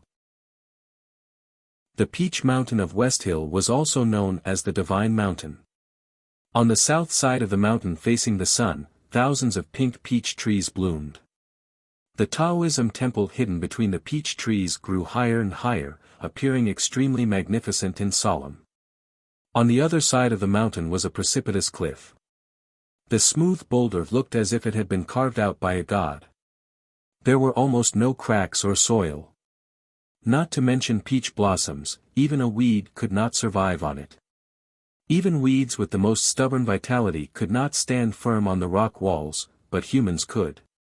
Countless years ago, the most devout believers of Hautian Taoism, under the inspiration of fanatical worship, used the most primitive tools and the most primitive methods, and forcibly dug dozens of steep stone paths through the cliff with their own hands.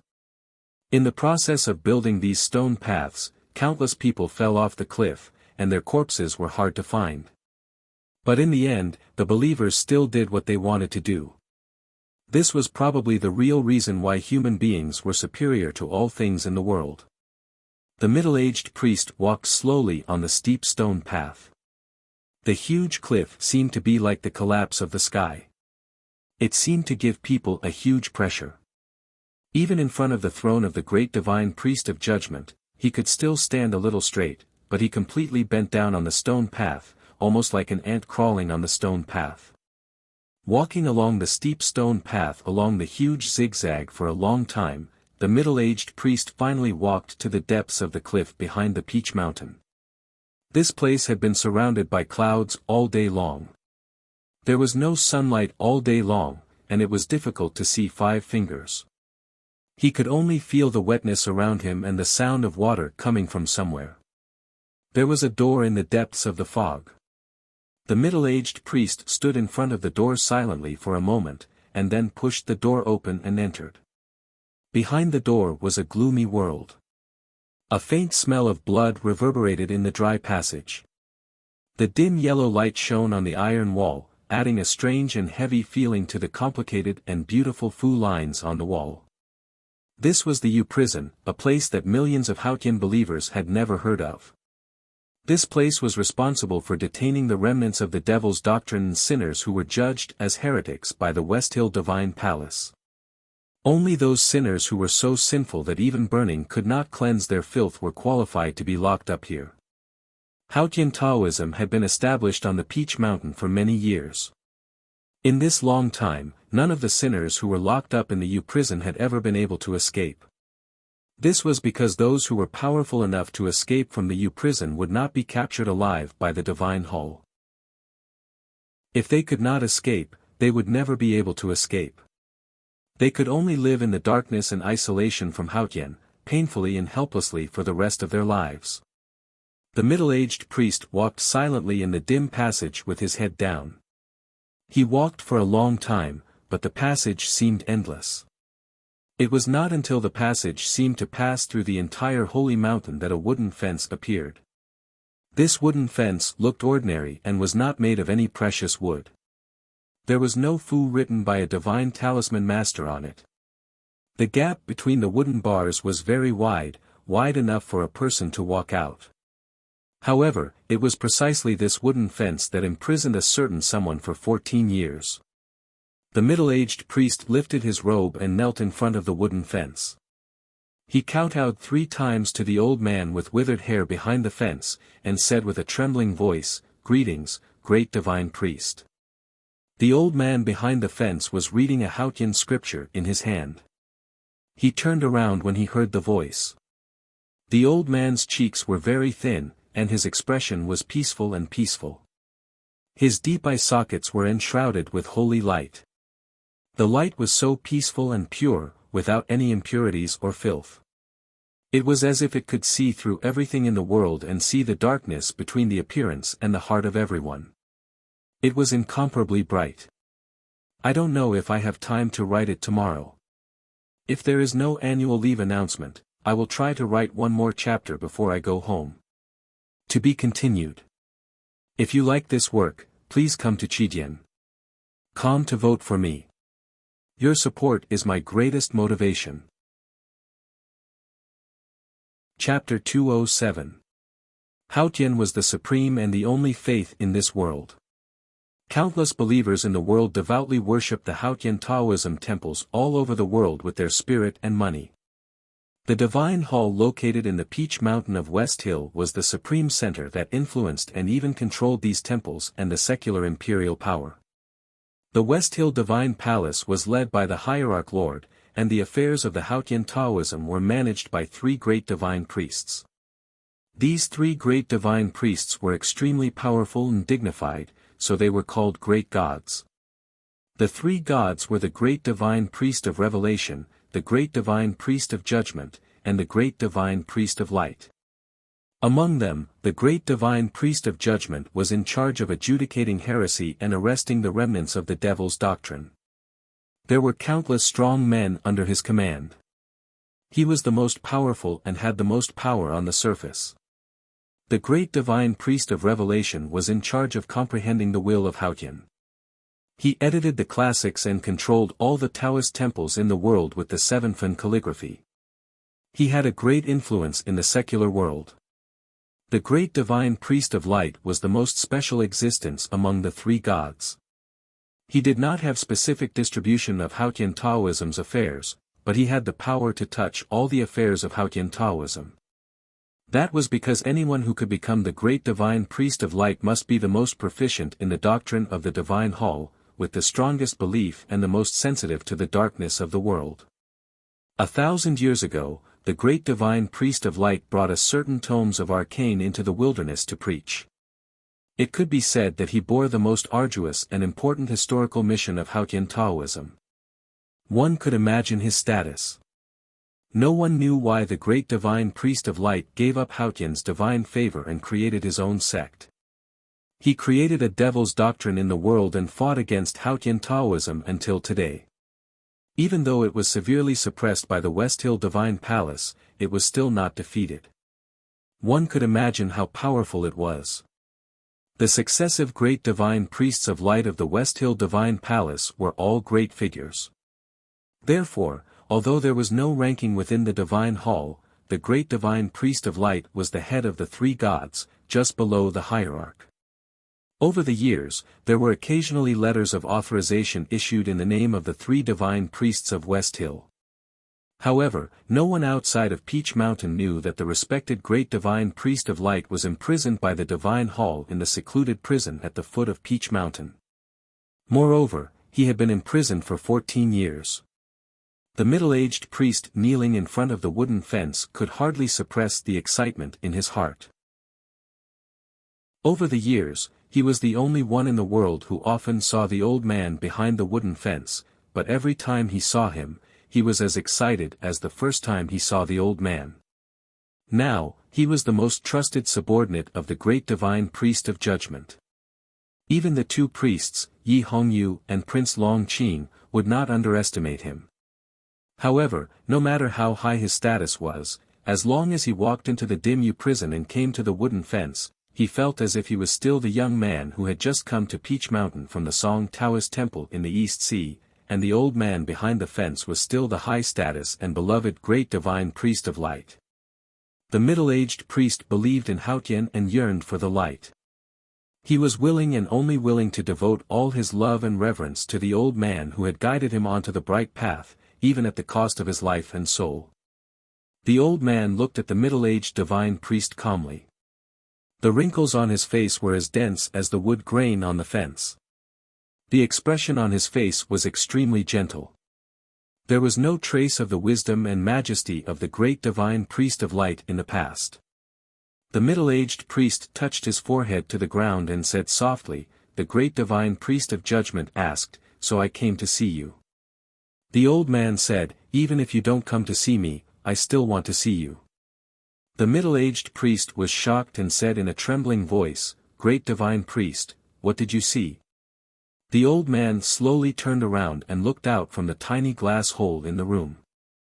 Outside the hole was a deep fog and no sunlight could be seen, but he knew that it was the north. The holy light in the old man's sunken eye sockets gradually dissipated.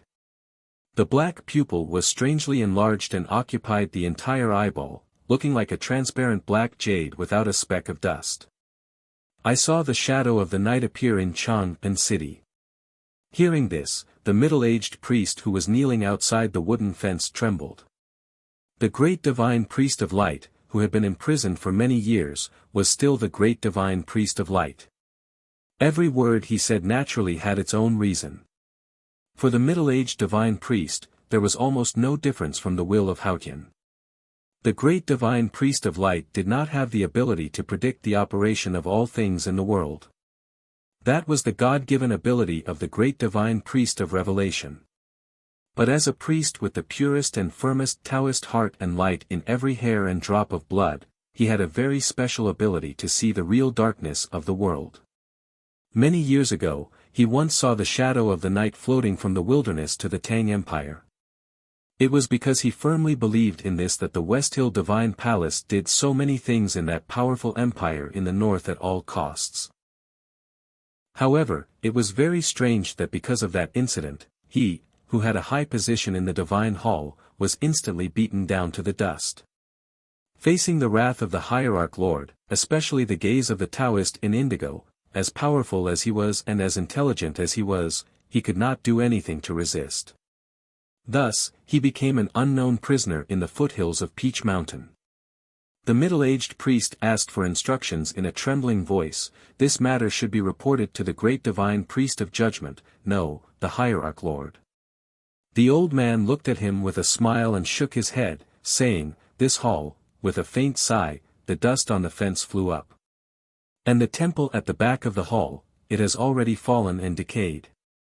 The great divine priest of light, who had been imprisoned for many years for no reason, had the right to coldly criticize the divine hall and even the Taoist temple.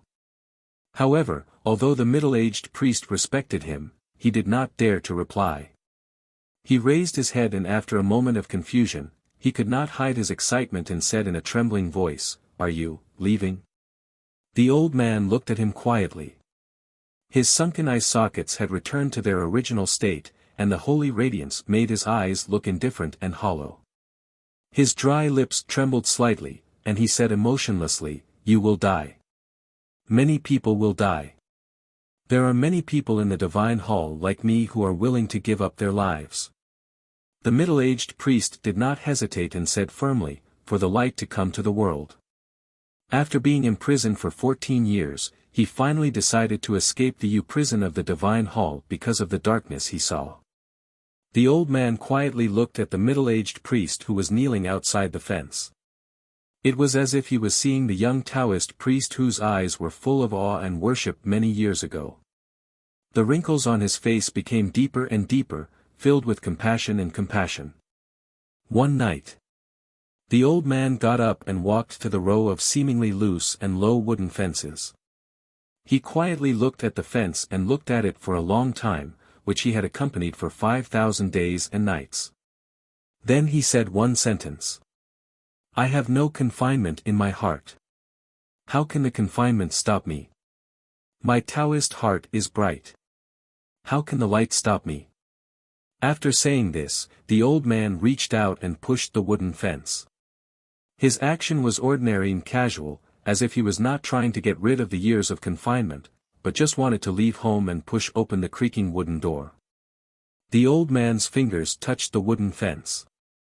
The wooden fence silently broke into powder and turned into countless shining dust particles that drifted everywhere. Then, like a group of fireflies, they drilled out of the small stone hole.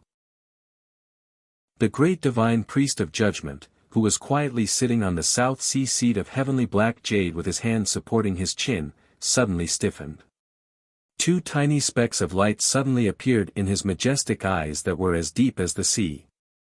Puff! Thick blood spurted from his lips and dripped on the dark red divine robe. The fireflies drilled out of the small stone hole and entered the night fog. Like pouring oil into a fire, they ignited everything around them, especially the tiny particles in the haze. The dark valley that had never seen light suddenly burned. This kind of burning had no heat or destructive power, only brightness. The burning mountain fog instantly spread up to the south of Peach Mountain and among the Taoist temples. In the deep night, the whole Peach Mountain was burning. Especially the divine hall of light, in which Taoist chanting echoed, solemn and compassionate, shining. At the highest point of Peach Mountain, there was a pure white divine hall. A thunder-like roar sounded in the divine hall. With the thunder-like roar, the invisible flame between Peach Mountain was gradually extinguished. The roar in the highest divine hall gradually became lower. The ending sound was lingering. The ending sound was faint. There was an island far away in the southeast. The storm in this ocean was more terrible than in the storm sea. No fishing boats or merchant ships had ever come here. There had never been human footprints on this island before. A skinny Taoist dressed in green stood on a high reef. The terrible waves kept hitting the bottom of the reef, making a thunder-like sound. The island was shaking, but he seemed to feel nothing. The Taoist in indigo quietly looked at the depths of the ocean, watching the hot fog that was evaporated by the lava of the underwater volcano. Suddenly, he seemed to have sensed something and turned his head to look at the distant land that he could not see. After a long time, the Taoist in indigo sighed and shook his head. That night, 14 divine priests in Peach Mountain turned into ashes in the light. That night, a total of 300 people from the Divine Hall of Light were executed. That night, the great Divine Priest of Light, who had been imprisoned for 14 years, successfully escaped from the West Hill Divine Palace. He was the first prisoner in history to leave the prison behind Peach Mountain alive. Dusk was the warmest time in the wilderness in winter. The red sunset hanging over the long grass in the distance emitted the last light of the day. Although it could not melt the snow, it could add some redness to the cheeks of travelers. The sound of arrows whistling and heavy objects falling sounded in the wilderness. People in the camp heard Cat Girl's surprised shout from afar, "Senior brother, your archery is so good." Someone went to clean up the prey. Ning Kai fed the big black horse and was ready to rest for a while. When he passed by the carriage, he found Mo Shanshan beside the window, concentrating on writing in the last afterglow. "Be careful of hurting your eyes." He stood beside the window and said kindly. Mo Shanshan looked up at him coldly, as if he was air. Ning Kai had been in the wilderness for some days and found that the girl was so proud that she never looked at him directly. He was a little unhappy and thought that he did not even care about the pride of the Tang princess. How could he be defeated by her? So he did not bother to look at her directly. He leaned against the window and squinted to see her writing. His eyes did not fall on the paper, but on her face. He found that her slightly round face was full of concentration and forgetfulness. Ning Kai agreed that she was the most beautiful when she was serious. Once he picked up the brush, he often forgot everything around him. So when he saw the girl concentrating on writing calligraphy, his impression of her inevitably improved. "I didn't know that you are a guy who is obsessed with books. Your writing is quite similar to my style." The young men of the Great River Kingdom were doing physical work, putting up tents and nailing stakes. Zhuo Zhihua and other female disciples were piling firewood to make a fire and cooking. Hearing Ning Kai's comments, they did not know why they laughed. They covered their mouths and looked at Ning Kai, but did not say why they laughed. Ning Kai was a little embarrassed.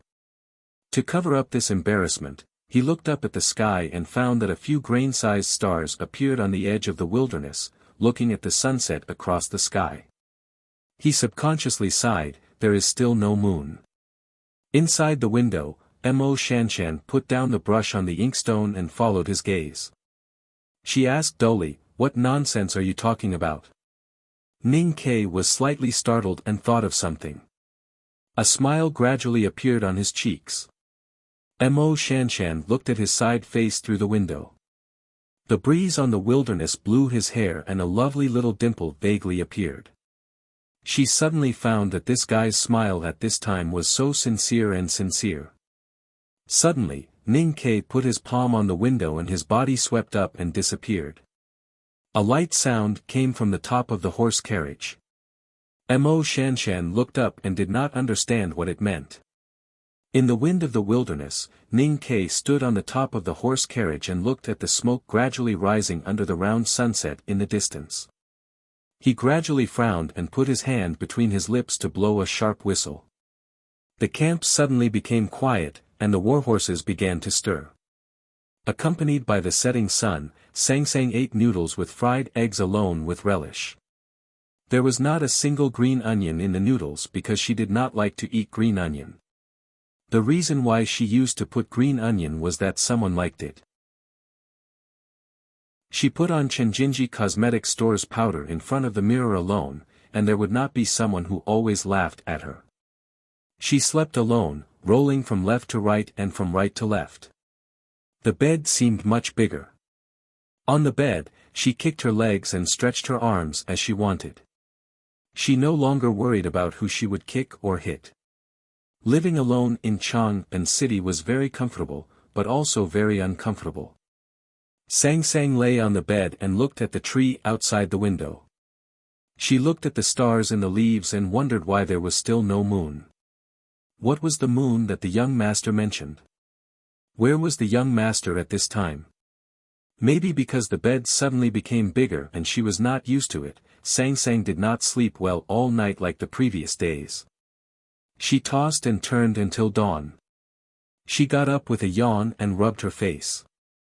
She pushed the door open and went to the alley to buy a bowl of hot and sour noodle slice soup.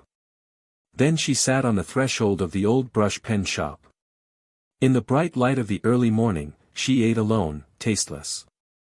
It was noisy at Yangguan, the southernmost part of the Tang Empire. Countless caravans were waiting to enter the country. There was an ordinary horse carriage lined up according to the rules. In the carriage, there was an old man with withered hair and deep eyes resting. He opened his eyes and looked to the distant Chang'an City in the north. His eyes were full of gentle and dignified light. Corrected a small mistake, to be continued. If you like this work, please come to Chidian.com to vote for it. Your support is my biggest motivation. Chapter 208. The Southern Gate Temple at the foot of the imperial city was quiet, even a little lonely. Taoists and nuns walked quietly, occasionally looking up at the young Taoist standing outside the temple, and then quickly lowering their heads. The young Taoist was holding a yellow umbrella under his arm, and his face was calm and gentle. He was He Mingqi, the first disciple of the nation master of Tang. Everyone in the Southern Gate Temple knew that He Mingqi was a gentle and kind person. However, for someone of his status to personally guard the door, one could imagine how important the conversation in the temple was. No one dared to make a sound and disturb him. Deep in the temple, there were two beautiful cotton cushions on the black wooden board. Nation Master Li Qingshan looked at Master Yen Sei and said slowly, "Senior brother, that person should be coming to Chang'an." In front of the emperor and his respected senior brother, Li Qingshan would habitually return to his playful appearance. However, today his expression was extremely serious, and there was a hint of serious inquiry on his face. Master Yen Sei took a deep look at him, and there was no usual wretchedness in his deep-set eyes, but some hidden sadness. He said indifferently, "It was not easy for the great divine priest to escape from that dark place. Why does he come to Chang'an? Who is he looking for, or is he courting death?" Li Qingshan smiled bitterly and said, "The great divine priest of light of the divine hall, the second most powerful person in Peach Mountain. Such a person. Even if he comes to Chang'an to court death, he will surely shock the whole world." After a moment of silence, Master Yen Sei said, "The reason. I want to know why he comes." Li Qingshan took out a very thin letter from his arms, and put it on the black floor. He said, "According to the speculation of the Hierarch Lord, it should be related to the thing that happened 14 years ago." Master Yen Sei slightly frowned, and did not continue this topic. It seemed that even the two brothers did not want to talk about the thing that happened 14 years ago. What does this letter say? When he escaped from the divine hall, he used some means to easily push down the confinement. The great divine priest of judgment's Taoist heart was tied to the confinement, and he was badly injured by the backfire. Other divine priests and Taoists were also killed or injured. The temple has deduced that he will come to the empire, so they hope that we can capture or kill him at all costs. Li Qingshan noticed that his senior brother's eyes seemed to sink deeper after hearing this. He paused for a while and continued in a low voice, The letter also said that the great divine priest of revelation has led the masters of the Revelation Institute to the border ahead of time. As long as the imperial court agrees, they are willing to come to Chang'an City to assist us. If it weren't for the fact that the judicial department was injured and most of its power was invested in the wilderness, the Revelation Institute wouldn't have to deal with this matter. However, I really didn't expect that my old friend, who had been imprisoned for so many years, was still alive. Instead, he seemed to be getting brighter and brighter. If it weren't for the current situation, with his ability, he might really be able to find the hand scroll of the tomes of arcane for the divine hall. It was hard to tell whether Master Yen Sei was praising or sighing. Hearing the words, tomes of arcane, Li Qingshan slightly raised his eyebrows and said, the wilderness is already in turmoil, but the hand scroll has been lost for a long time. Perhaps it is not even in the desolate man's tribe. Therefore, all parties only send the younger generation to try to find it. Senior brother, if your old friend reappears in the world, he will be much more important than the other side. Master Yen Sei shook his head and did not continue to discuss this issue. He asked, what did His Majesty say? At the beginning of His Majesty's ascension to the throne, when the imperial court was handing over to the man did such a thing in Chang'an City. His Majesty had long wanted him dead. But His Majesty's attitude was very clear. Even if he had to be killed, it could only be done by the empire itself. People from the Divine Hall were absolutely not allowed to enter the country and intervene. Li Qingshan looked at Master Yen Sei and said after a moment of silence, Senior brother, you were very close to him at that time. You'd better leave this matter to me. Master Yen Sei shook his head and said expressionlessly, since it is a matter of Haotian Taoism, there is no reason to ask the Academy for help. But it is impossible to kill him with the power of the South School and the Imperial Center administration. Li Qingshan said, you can't judge things in the world only by impressions. Nothing is impossible. Master Yen Sei looked at him and said directly, he used to be stronger than you. I believe he is stronger now than before. Li Qingshan smiled and said, there were several very interesting stories recorded in the Huayang market of the South School. There was once a knowing destiny grand cultivator from the South Jin Kingdom who was traveling in the Great River Kingdom. As a result, he was killed by a rascal who was greedy for money. Master Yen Sei knew what he wanted to express and could not help frowning. Li Qingshan filled the teacup in front of his senior brother and said with a smile, although I am not talented, I also entered the knowing destiny realm many years ago. As the nation master of Tang, I am much stronger than that rascal. Above the great god's throne and under the firmament. Master Yen Sei looked at Li Qingshan and said slowly, Junior brother, you have to remember this sentence. Anyone who can sit on the three great divine thrones in the Peach Mountain is qualified to stand under the firmament and overlook the secular world. In Haotian Taoism, the hierarch's position is the most noble. But in terms of Taoist heart cultivation, the hierarch is not necessarily much stronger than the three great divine thrones. But the person you are determined to kill is the great divine priest of light, who is known for his wisdom and Taoist heart. Li Qingshan smiled and said nothing more. Yen Sei knew that he did not really listen to these words. He could not help but sigh in the bottom of his heart. Thinking of the temperament of his old friend, he shook his head and said, do your best. If it is not easy, don't worry about it. All the fate, Haotian will arrange it. After Li Qingshan left, Master Yen Sei sat on the black wooden floor and was in a daze for a long time. His old and thin body looked more lonely against the cold pillars and floor. After a long time, he picked up the cold tea in front of him, dipped his finger in the tea, and wrote a word on the floor. Then he reached out his hand to the greasy and dirty Taoist robe and wiped it clean. Then he got up and left. The tea marks on the black wooden floor gradually disappeared, leaving only some very light water stains. If you looked carefully, you could vaguely see that it should be the word, chaos. The old man's name was Wei Guangming. It was not because the old man was the great divine priest of light. In fact, more than 80 years ago, shortly after he was born, he got such a name when he was still a baby. After having this name for decades, he became the great divine priest of light and enjoyed the love and awe of millions of believers in the world. At that time, he understood that it was not only a drink and a peck, but also a name contained the will of heaven. If Haotian did not make a choice before he was born, how could his parents, who had been farmers for generations in the kingdom of Song, take out such a name? As the most respected great divine priest of light of Haotian Taoism, although the old man had been imprisoned for more than 10 years, there were still countless priests and powerhouses in the divine hall who were willing to sacrifice everything for him. There were also countless loyal subordinates in various Taoist temples in the world. Now that he had escaped from the Fan prison at the foot of Peach Mountain, there were naturally people who helped him to come to Chang'an quietly. Getting off the carriage outside the great city, the old man walked along the deep and thick south gate. With drooping eyes and bent body, he slowly walked forward on the stone road. Suddenly, he seemed to feel something.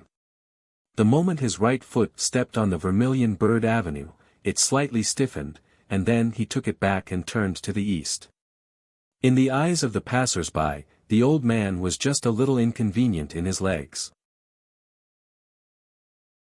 They did not notice anything strange, nor did they know that at the moment when the old man's right foot was about to step on the street, the Vermilion Bird painting deeply engraved on the stone ground far away from the Vermilion Bird Avenue slowly opened its eyes. After a long time, the eyes of the Vermilion Bird painting slowly closed again. What a big array! The old man smiled and thought to himself as he walked slowly on the streets of the East City with his hands behind his back. After a while, the old man slowly walked beside a well in an alley. His indifferent and muddy eyes fell on a withered yellow leaf beside the well, and his brows gradually furrowed. The leaf was withered and yellow, and the veins were still there. It looked normal, but in the eyes of the old man, it was extremely unusual.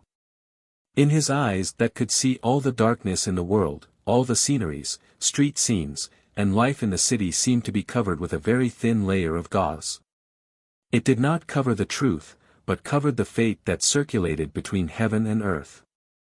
The old man walked to the inconspicuous inn at the end of the alley with his hands behind his back.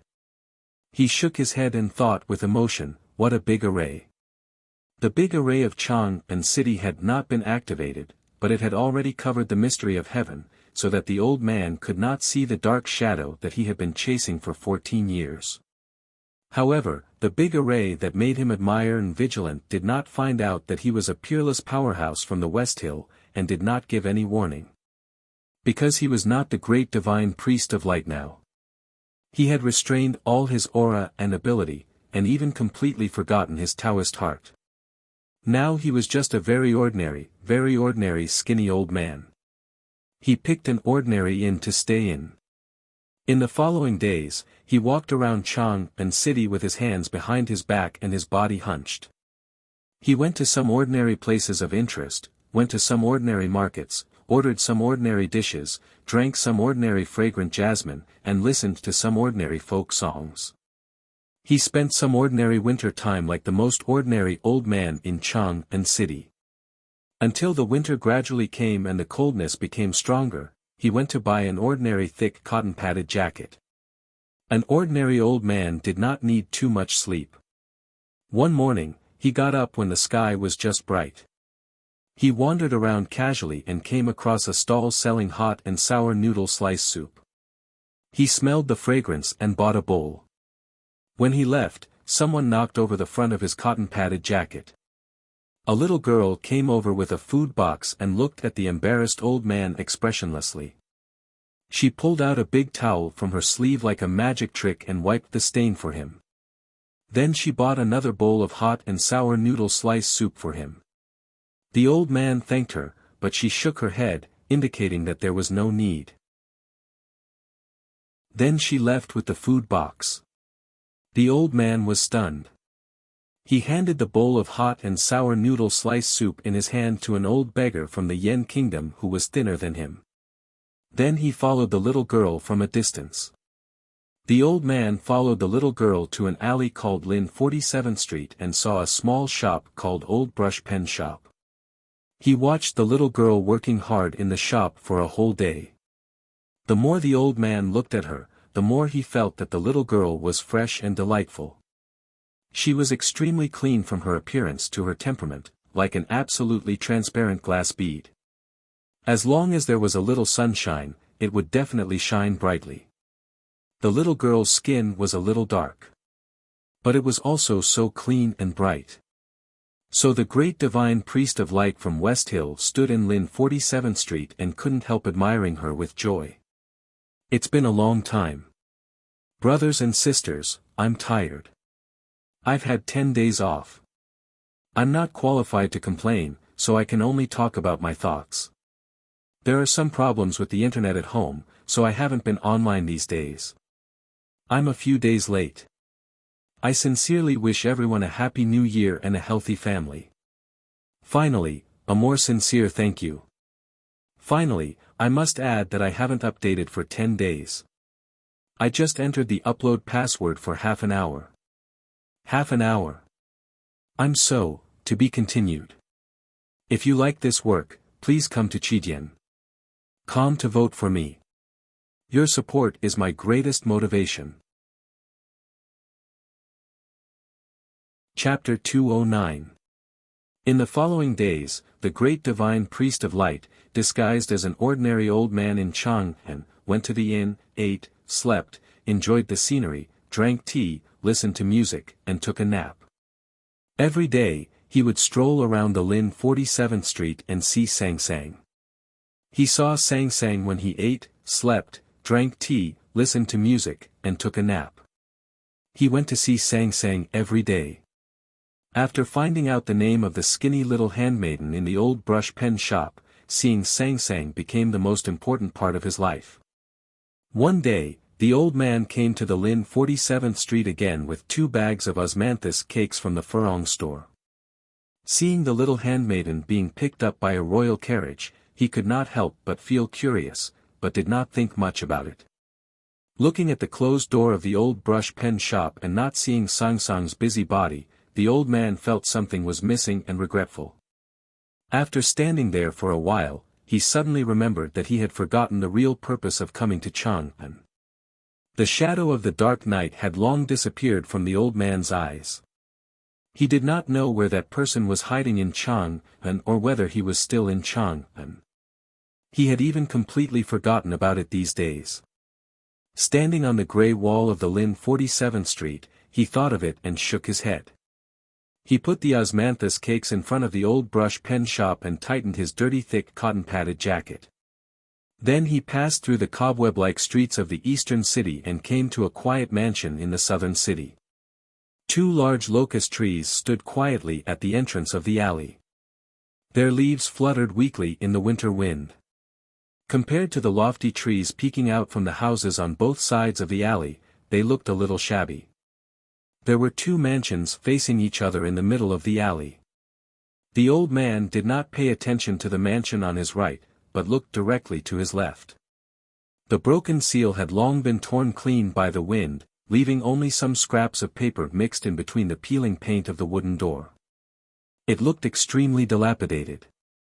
The old man stood quietly in front of the shabby mansion gate with his hands behind his back and his body bent. He looked at the remaining stone lion and the old mud that had accumulated behind the base of the stone lion. An indescribable emotion appeared in his sunken eyes. The old man stood there for a long time until a gust of winter wind blew in from the entrance of the alley and entered the collar of his thick cotton-padded jacket. He coughed a few times and his body bent even lower. A voice came along with the winter wind. The winter in Chang'an this year is much colder than before. The old man still stooped and replied, I haven't been to Chang'an city for many years, so I don't know what the winter in Chang'an city was like before. Then, he turned to look at the entrance of the alley. A man walked slowly from the entrance of the alley. His eyebrows were straight like a ruler and his eyes were bright like a spring. He wore a cotton Taoist robe and a simple Taoist bun. He carried a long sword on his back and wore a pair of straw sandals. Every step he took was like a dragon or a tiger. The fallen leaves and mud in front of him seemed to be afraid of his power. They moved even though there was no wind and moved to the sides of the alley. It was the great Tang Empire's nation advisor, Li Qingshan. You can stay in Chang'an for the next few years. Maybe you will have a deeper understanding of the winter here. Li Qingshan stopped and looked at the old man. He wanted to keep the guest. If he was a real guest, the Tang Empire would have good tea and wine to entertain him. If he came uninvited and had years of resentment, the so-called keep the guest meant something else. The old man looked at him quietly and slowly straightened up. His stooped and thin body suddenly became tall and mighty with a simple straightening movement. A sense of solemnity and wisdom gushed out. Facing the nation master of Tang, the old man was no longer the ordinary old man who drank tea, ate and looked at Sang Sang. He was the great divine priest of light. The leader of the South School of Haotian Taoism, the nation master of Tang, and almost all the people's imagination about power could be given to Li Qingshan. No one had seen him in a wonderful state these years. Because of his extraordinary status, there was really nothing that he needed to do in person. But even the children playing in the streets of Chang'an city knew that the nation master was naturally very powerful. Otherwise, how could he become the nation master? For people in the cultivation world, the nation master of Tang Li Qingshan was a master in the knowing destiny state. Once he made a move, he would definitely cause a storm. However, the old man in front of the dilapidated general's mansion was not an ordinary person. As the most respected great divine priest of light in the West Hill Divine Palace, he still had countless loyal subordinates after being imprisoned for 14 years. Even the hierarch did not dare to kill him. Once he made a move, he caused chaos in the divine hall and was the first person in history to successfully escape from the U prison. The nation master of Tang was facing the great divine priest of light. No one knew who would win. The West Hill sent a letter saying that you are very powerful. My senior brother also said that you are very powerful. He even said that you may be more powerful than the hierarch. Looking at the great divine priest of light, Li Qingshan suddenly smiled and said, I know that because my mind is preoccupied with secular affairs, I can't keep my Taoist heart calm, so I always have some regrets in the realm. So if you are really stronger than me, I don't think it is difficult to accept, and I won't think it is a shame. The one who preached in the wilderness more than 1,000 years ago, and the one who disappeared in the South Sea 600 years ago. You are also the same. Why? I often wonder if it's because people like you, who have great wisdom and perseverance, have great confidence that you insist that what you see is the truth, and that it's the only truth, so you walk further and further away from the real truth. Listening to these sincere words, the great divine priest of light was silent for a long time. He seemed to have some emotions, but after a moment, his expression became calm and indifferent. He said, what you see is what you see. What you see in the eyes of light is the objective existence of the world. Falsehood is also the truth. Hearing his words, Li Qingshan could not help but be slightly angry. He said in a low voice, but no one will think so except you. 14 years ago, you faked the hierarch's edict and let Li Peiyan and Xiahou do this. His Majesty was angry, and so was the hierarch. If you did not want to be the enemy of the whole world, how could the world treat you as its enemy? How could His Majesty and the hierarch think you should die at the same time? You are so virtuous and respected, how could you be locked up for so many years? The great divine priest of light said, I did not fake the edict of the chief monk. Li Qingshan slightly raised his eyebrows and said, you mean the hierarch used you as a scapegoat? The great divine priest of light's tone became calmer and calmer. He said, who has the guts to use me as a scapegoat? After a moment of silence, Li Qingshan said, but this thing was done by you after all. Yes. Have you ever considered the thoughts of His Majesty and the hierarch? What does the thoughts of the Tang Emperor and the chief monk have to do with me? The great divine priest of light's voice was as calm as the frozen surface of a lake in winter, smooth and without any ripples or traces, as if the disaster he had caused that shocked the Tang Empire in the West Hill Divine Palace was just a trivial matter. Li Qingshan looked at him coldly and asked, "You came to Chang'an after getting out of trouble. Have you not let go of that thing?" The great divine priest of light was silent. Li Qingshan turned to look at the dilapidated general's mansion and sighed. "So many innocent people have died in Chang'an just because of what you said back then. This general's mansion has deteriorated to this extent thanks to you. Are you still not satisfied?" The great divine priest of light said expressionlessly, "Not satisfied." Li Qingshan pointed at the general's mansion and scolded harshly, "All the people in the general's mansion are dead. What else are you dissatisfied with?" The great divine priest of light shook his head and said, "No, there is still one who is not dead." Li Qingshan's pupils shrank slightly and he was extremely shocked. At that time, both the Divine Hall and the Tang Empire's princes and generals agreed to cooperate with me because no one wanted to see the son of Yama come to the world. However, after that, everyone thought that what I saw was fake.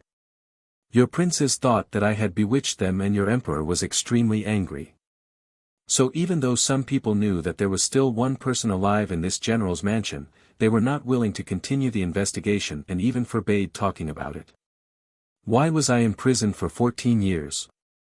Because I knew that the son of Yama was still in this world and was becoming more and more powerful. I wanted to continue looking for him, but those people did not believe in the son of Yama and his existence. If I continued to investigate, there would be a big problem between the West Hill and the Tang Empire. Then some people had to lock me up. He said slowly with a sad mood, "Peach Mountain, the Tang Empire, the whole world has decayed. It is not that I want to be the enemy of the whole world, but the whole world is the companion of the dark night and the enemy of the light. I am the great divine priest of light. I am Wei Guangming. Then the whole world is my enemy. I don't want to use the name of chaos in Chang'an anymore. The name of this chapter is more relevant. This is really a big drama. There will be a volume called The Year of the Curtain, which is probably the third last volume. Recently, I have been at home in Hubei, so I can only keep the update like this for the time being. First, the quality is guaranteed, then the quantity is guaranteed. To be continued. If you like this work, please come to Chidian.com to vote for me. Your support is my greatest motivation. You're tuning into the Han Li's Wuxia Chronicles YouTube channel. We're so grateful for your support and don't forget to subscribe to join us on this incredible journey through captivating stories.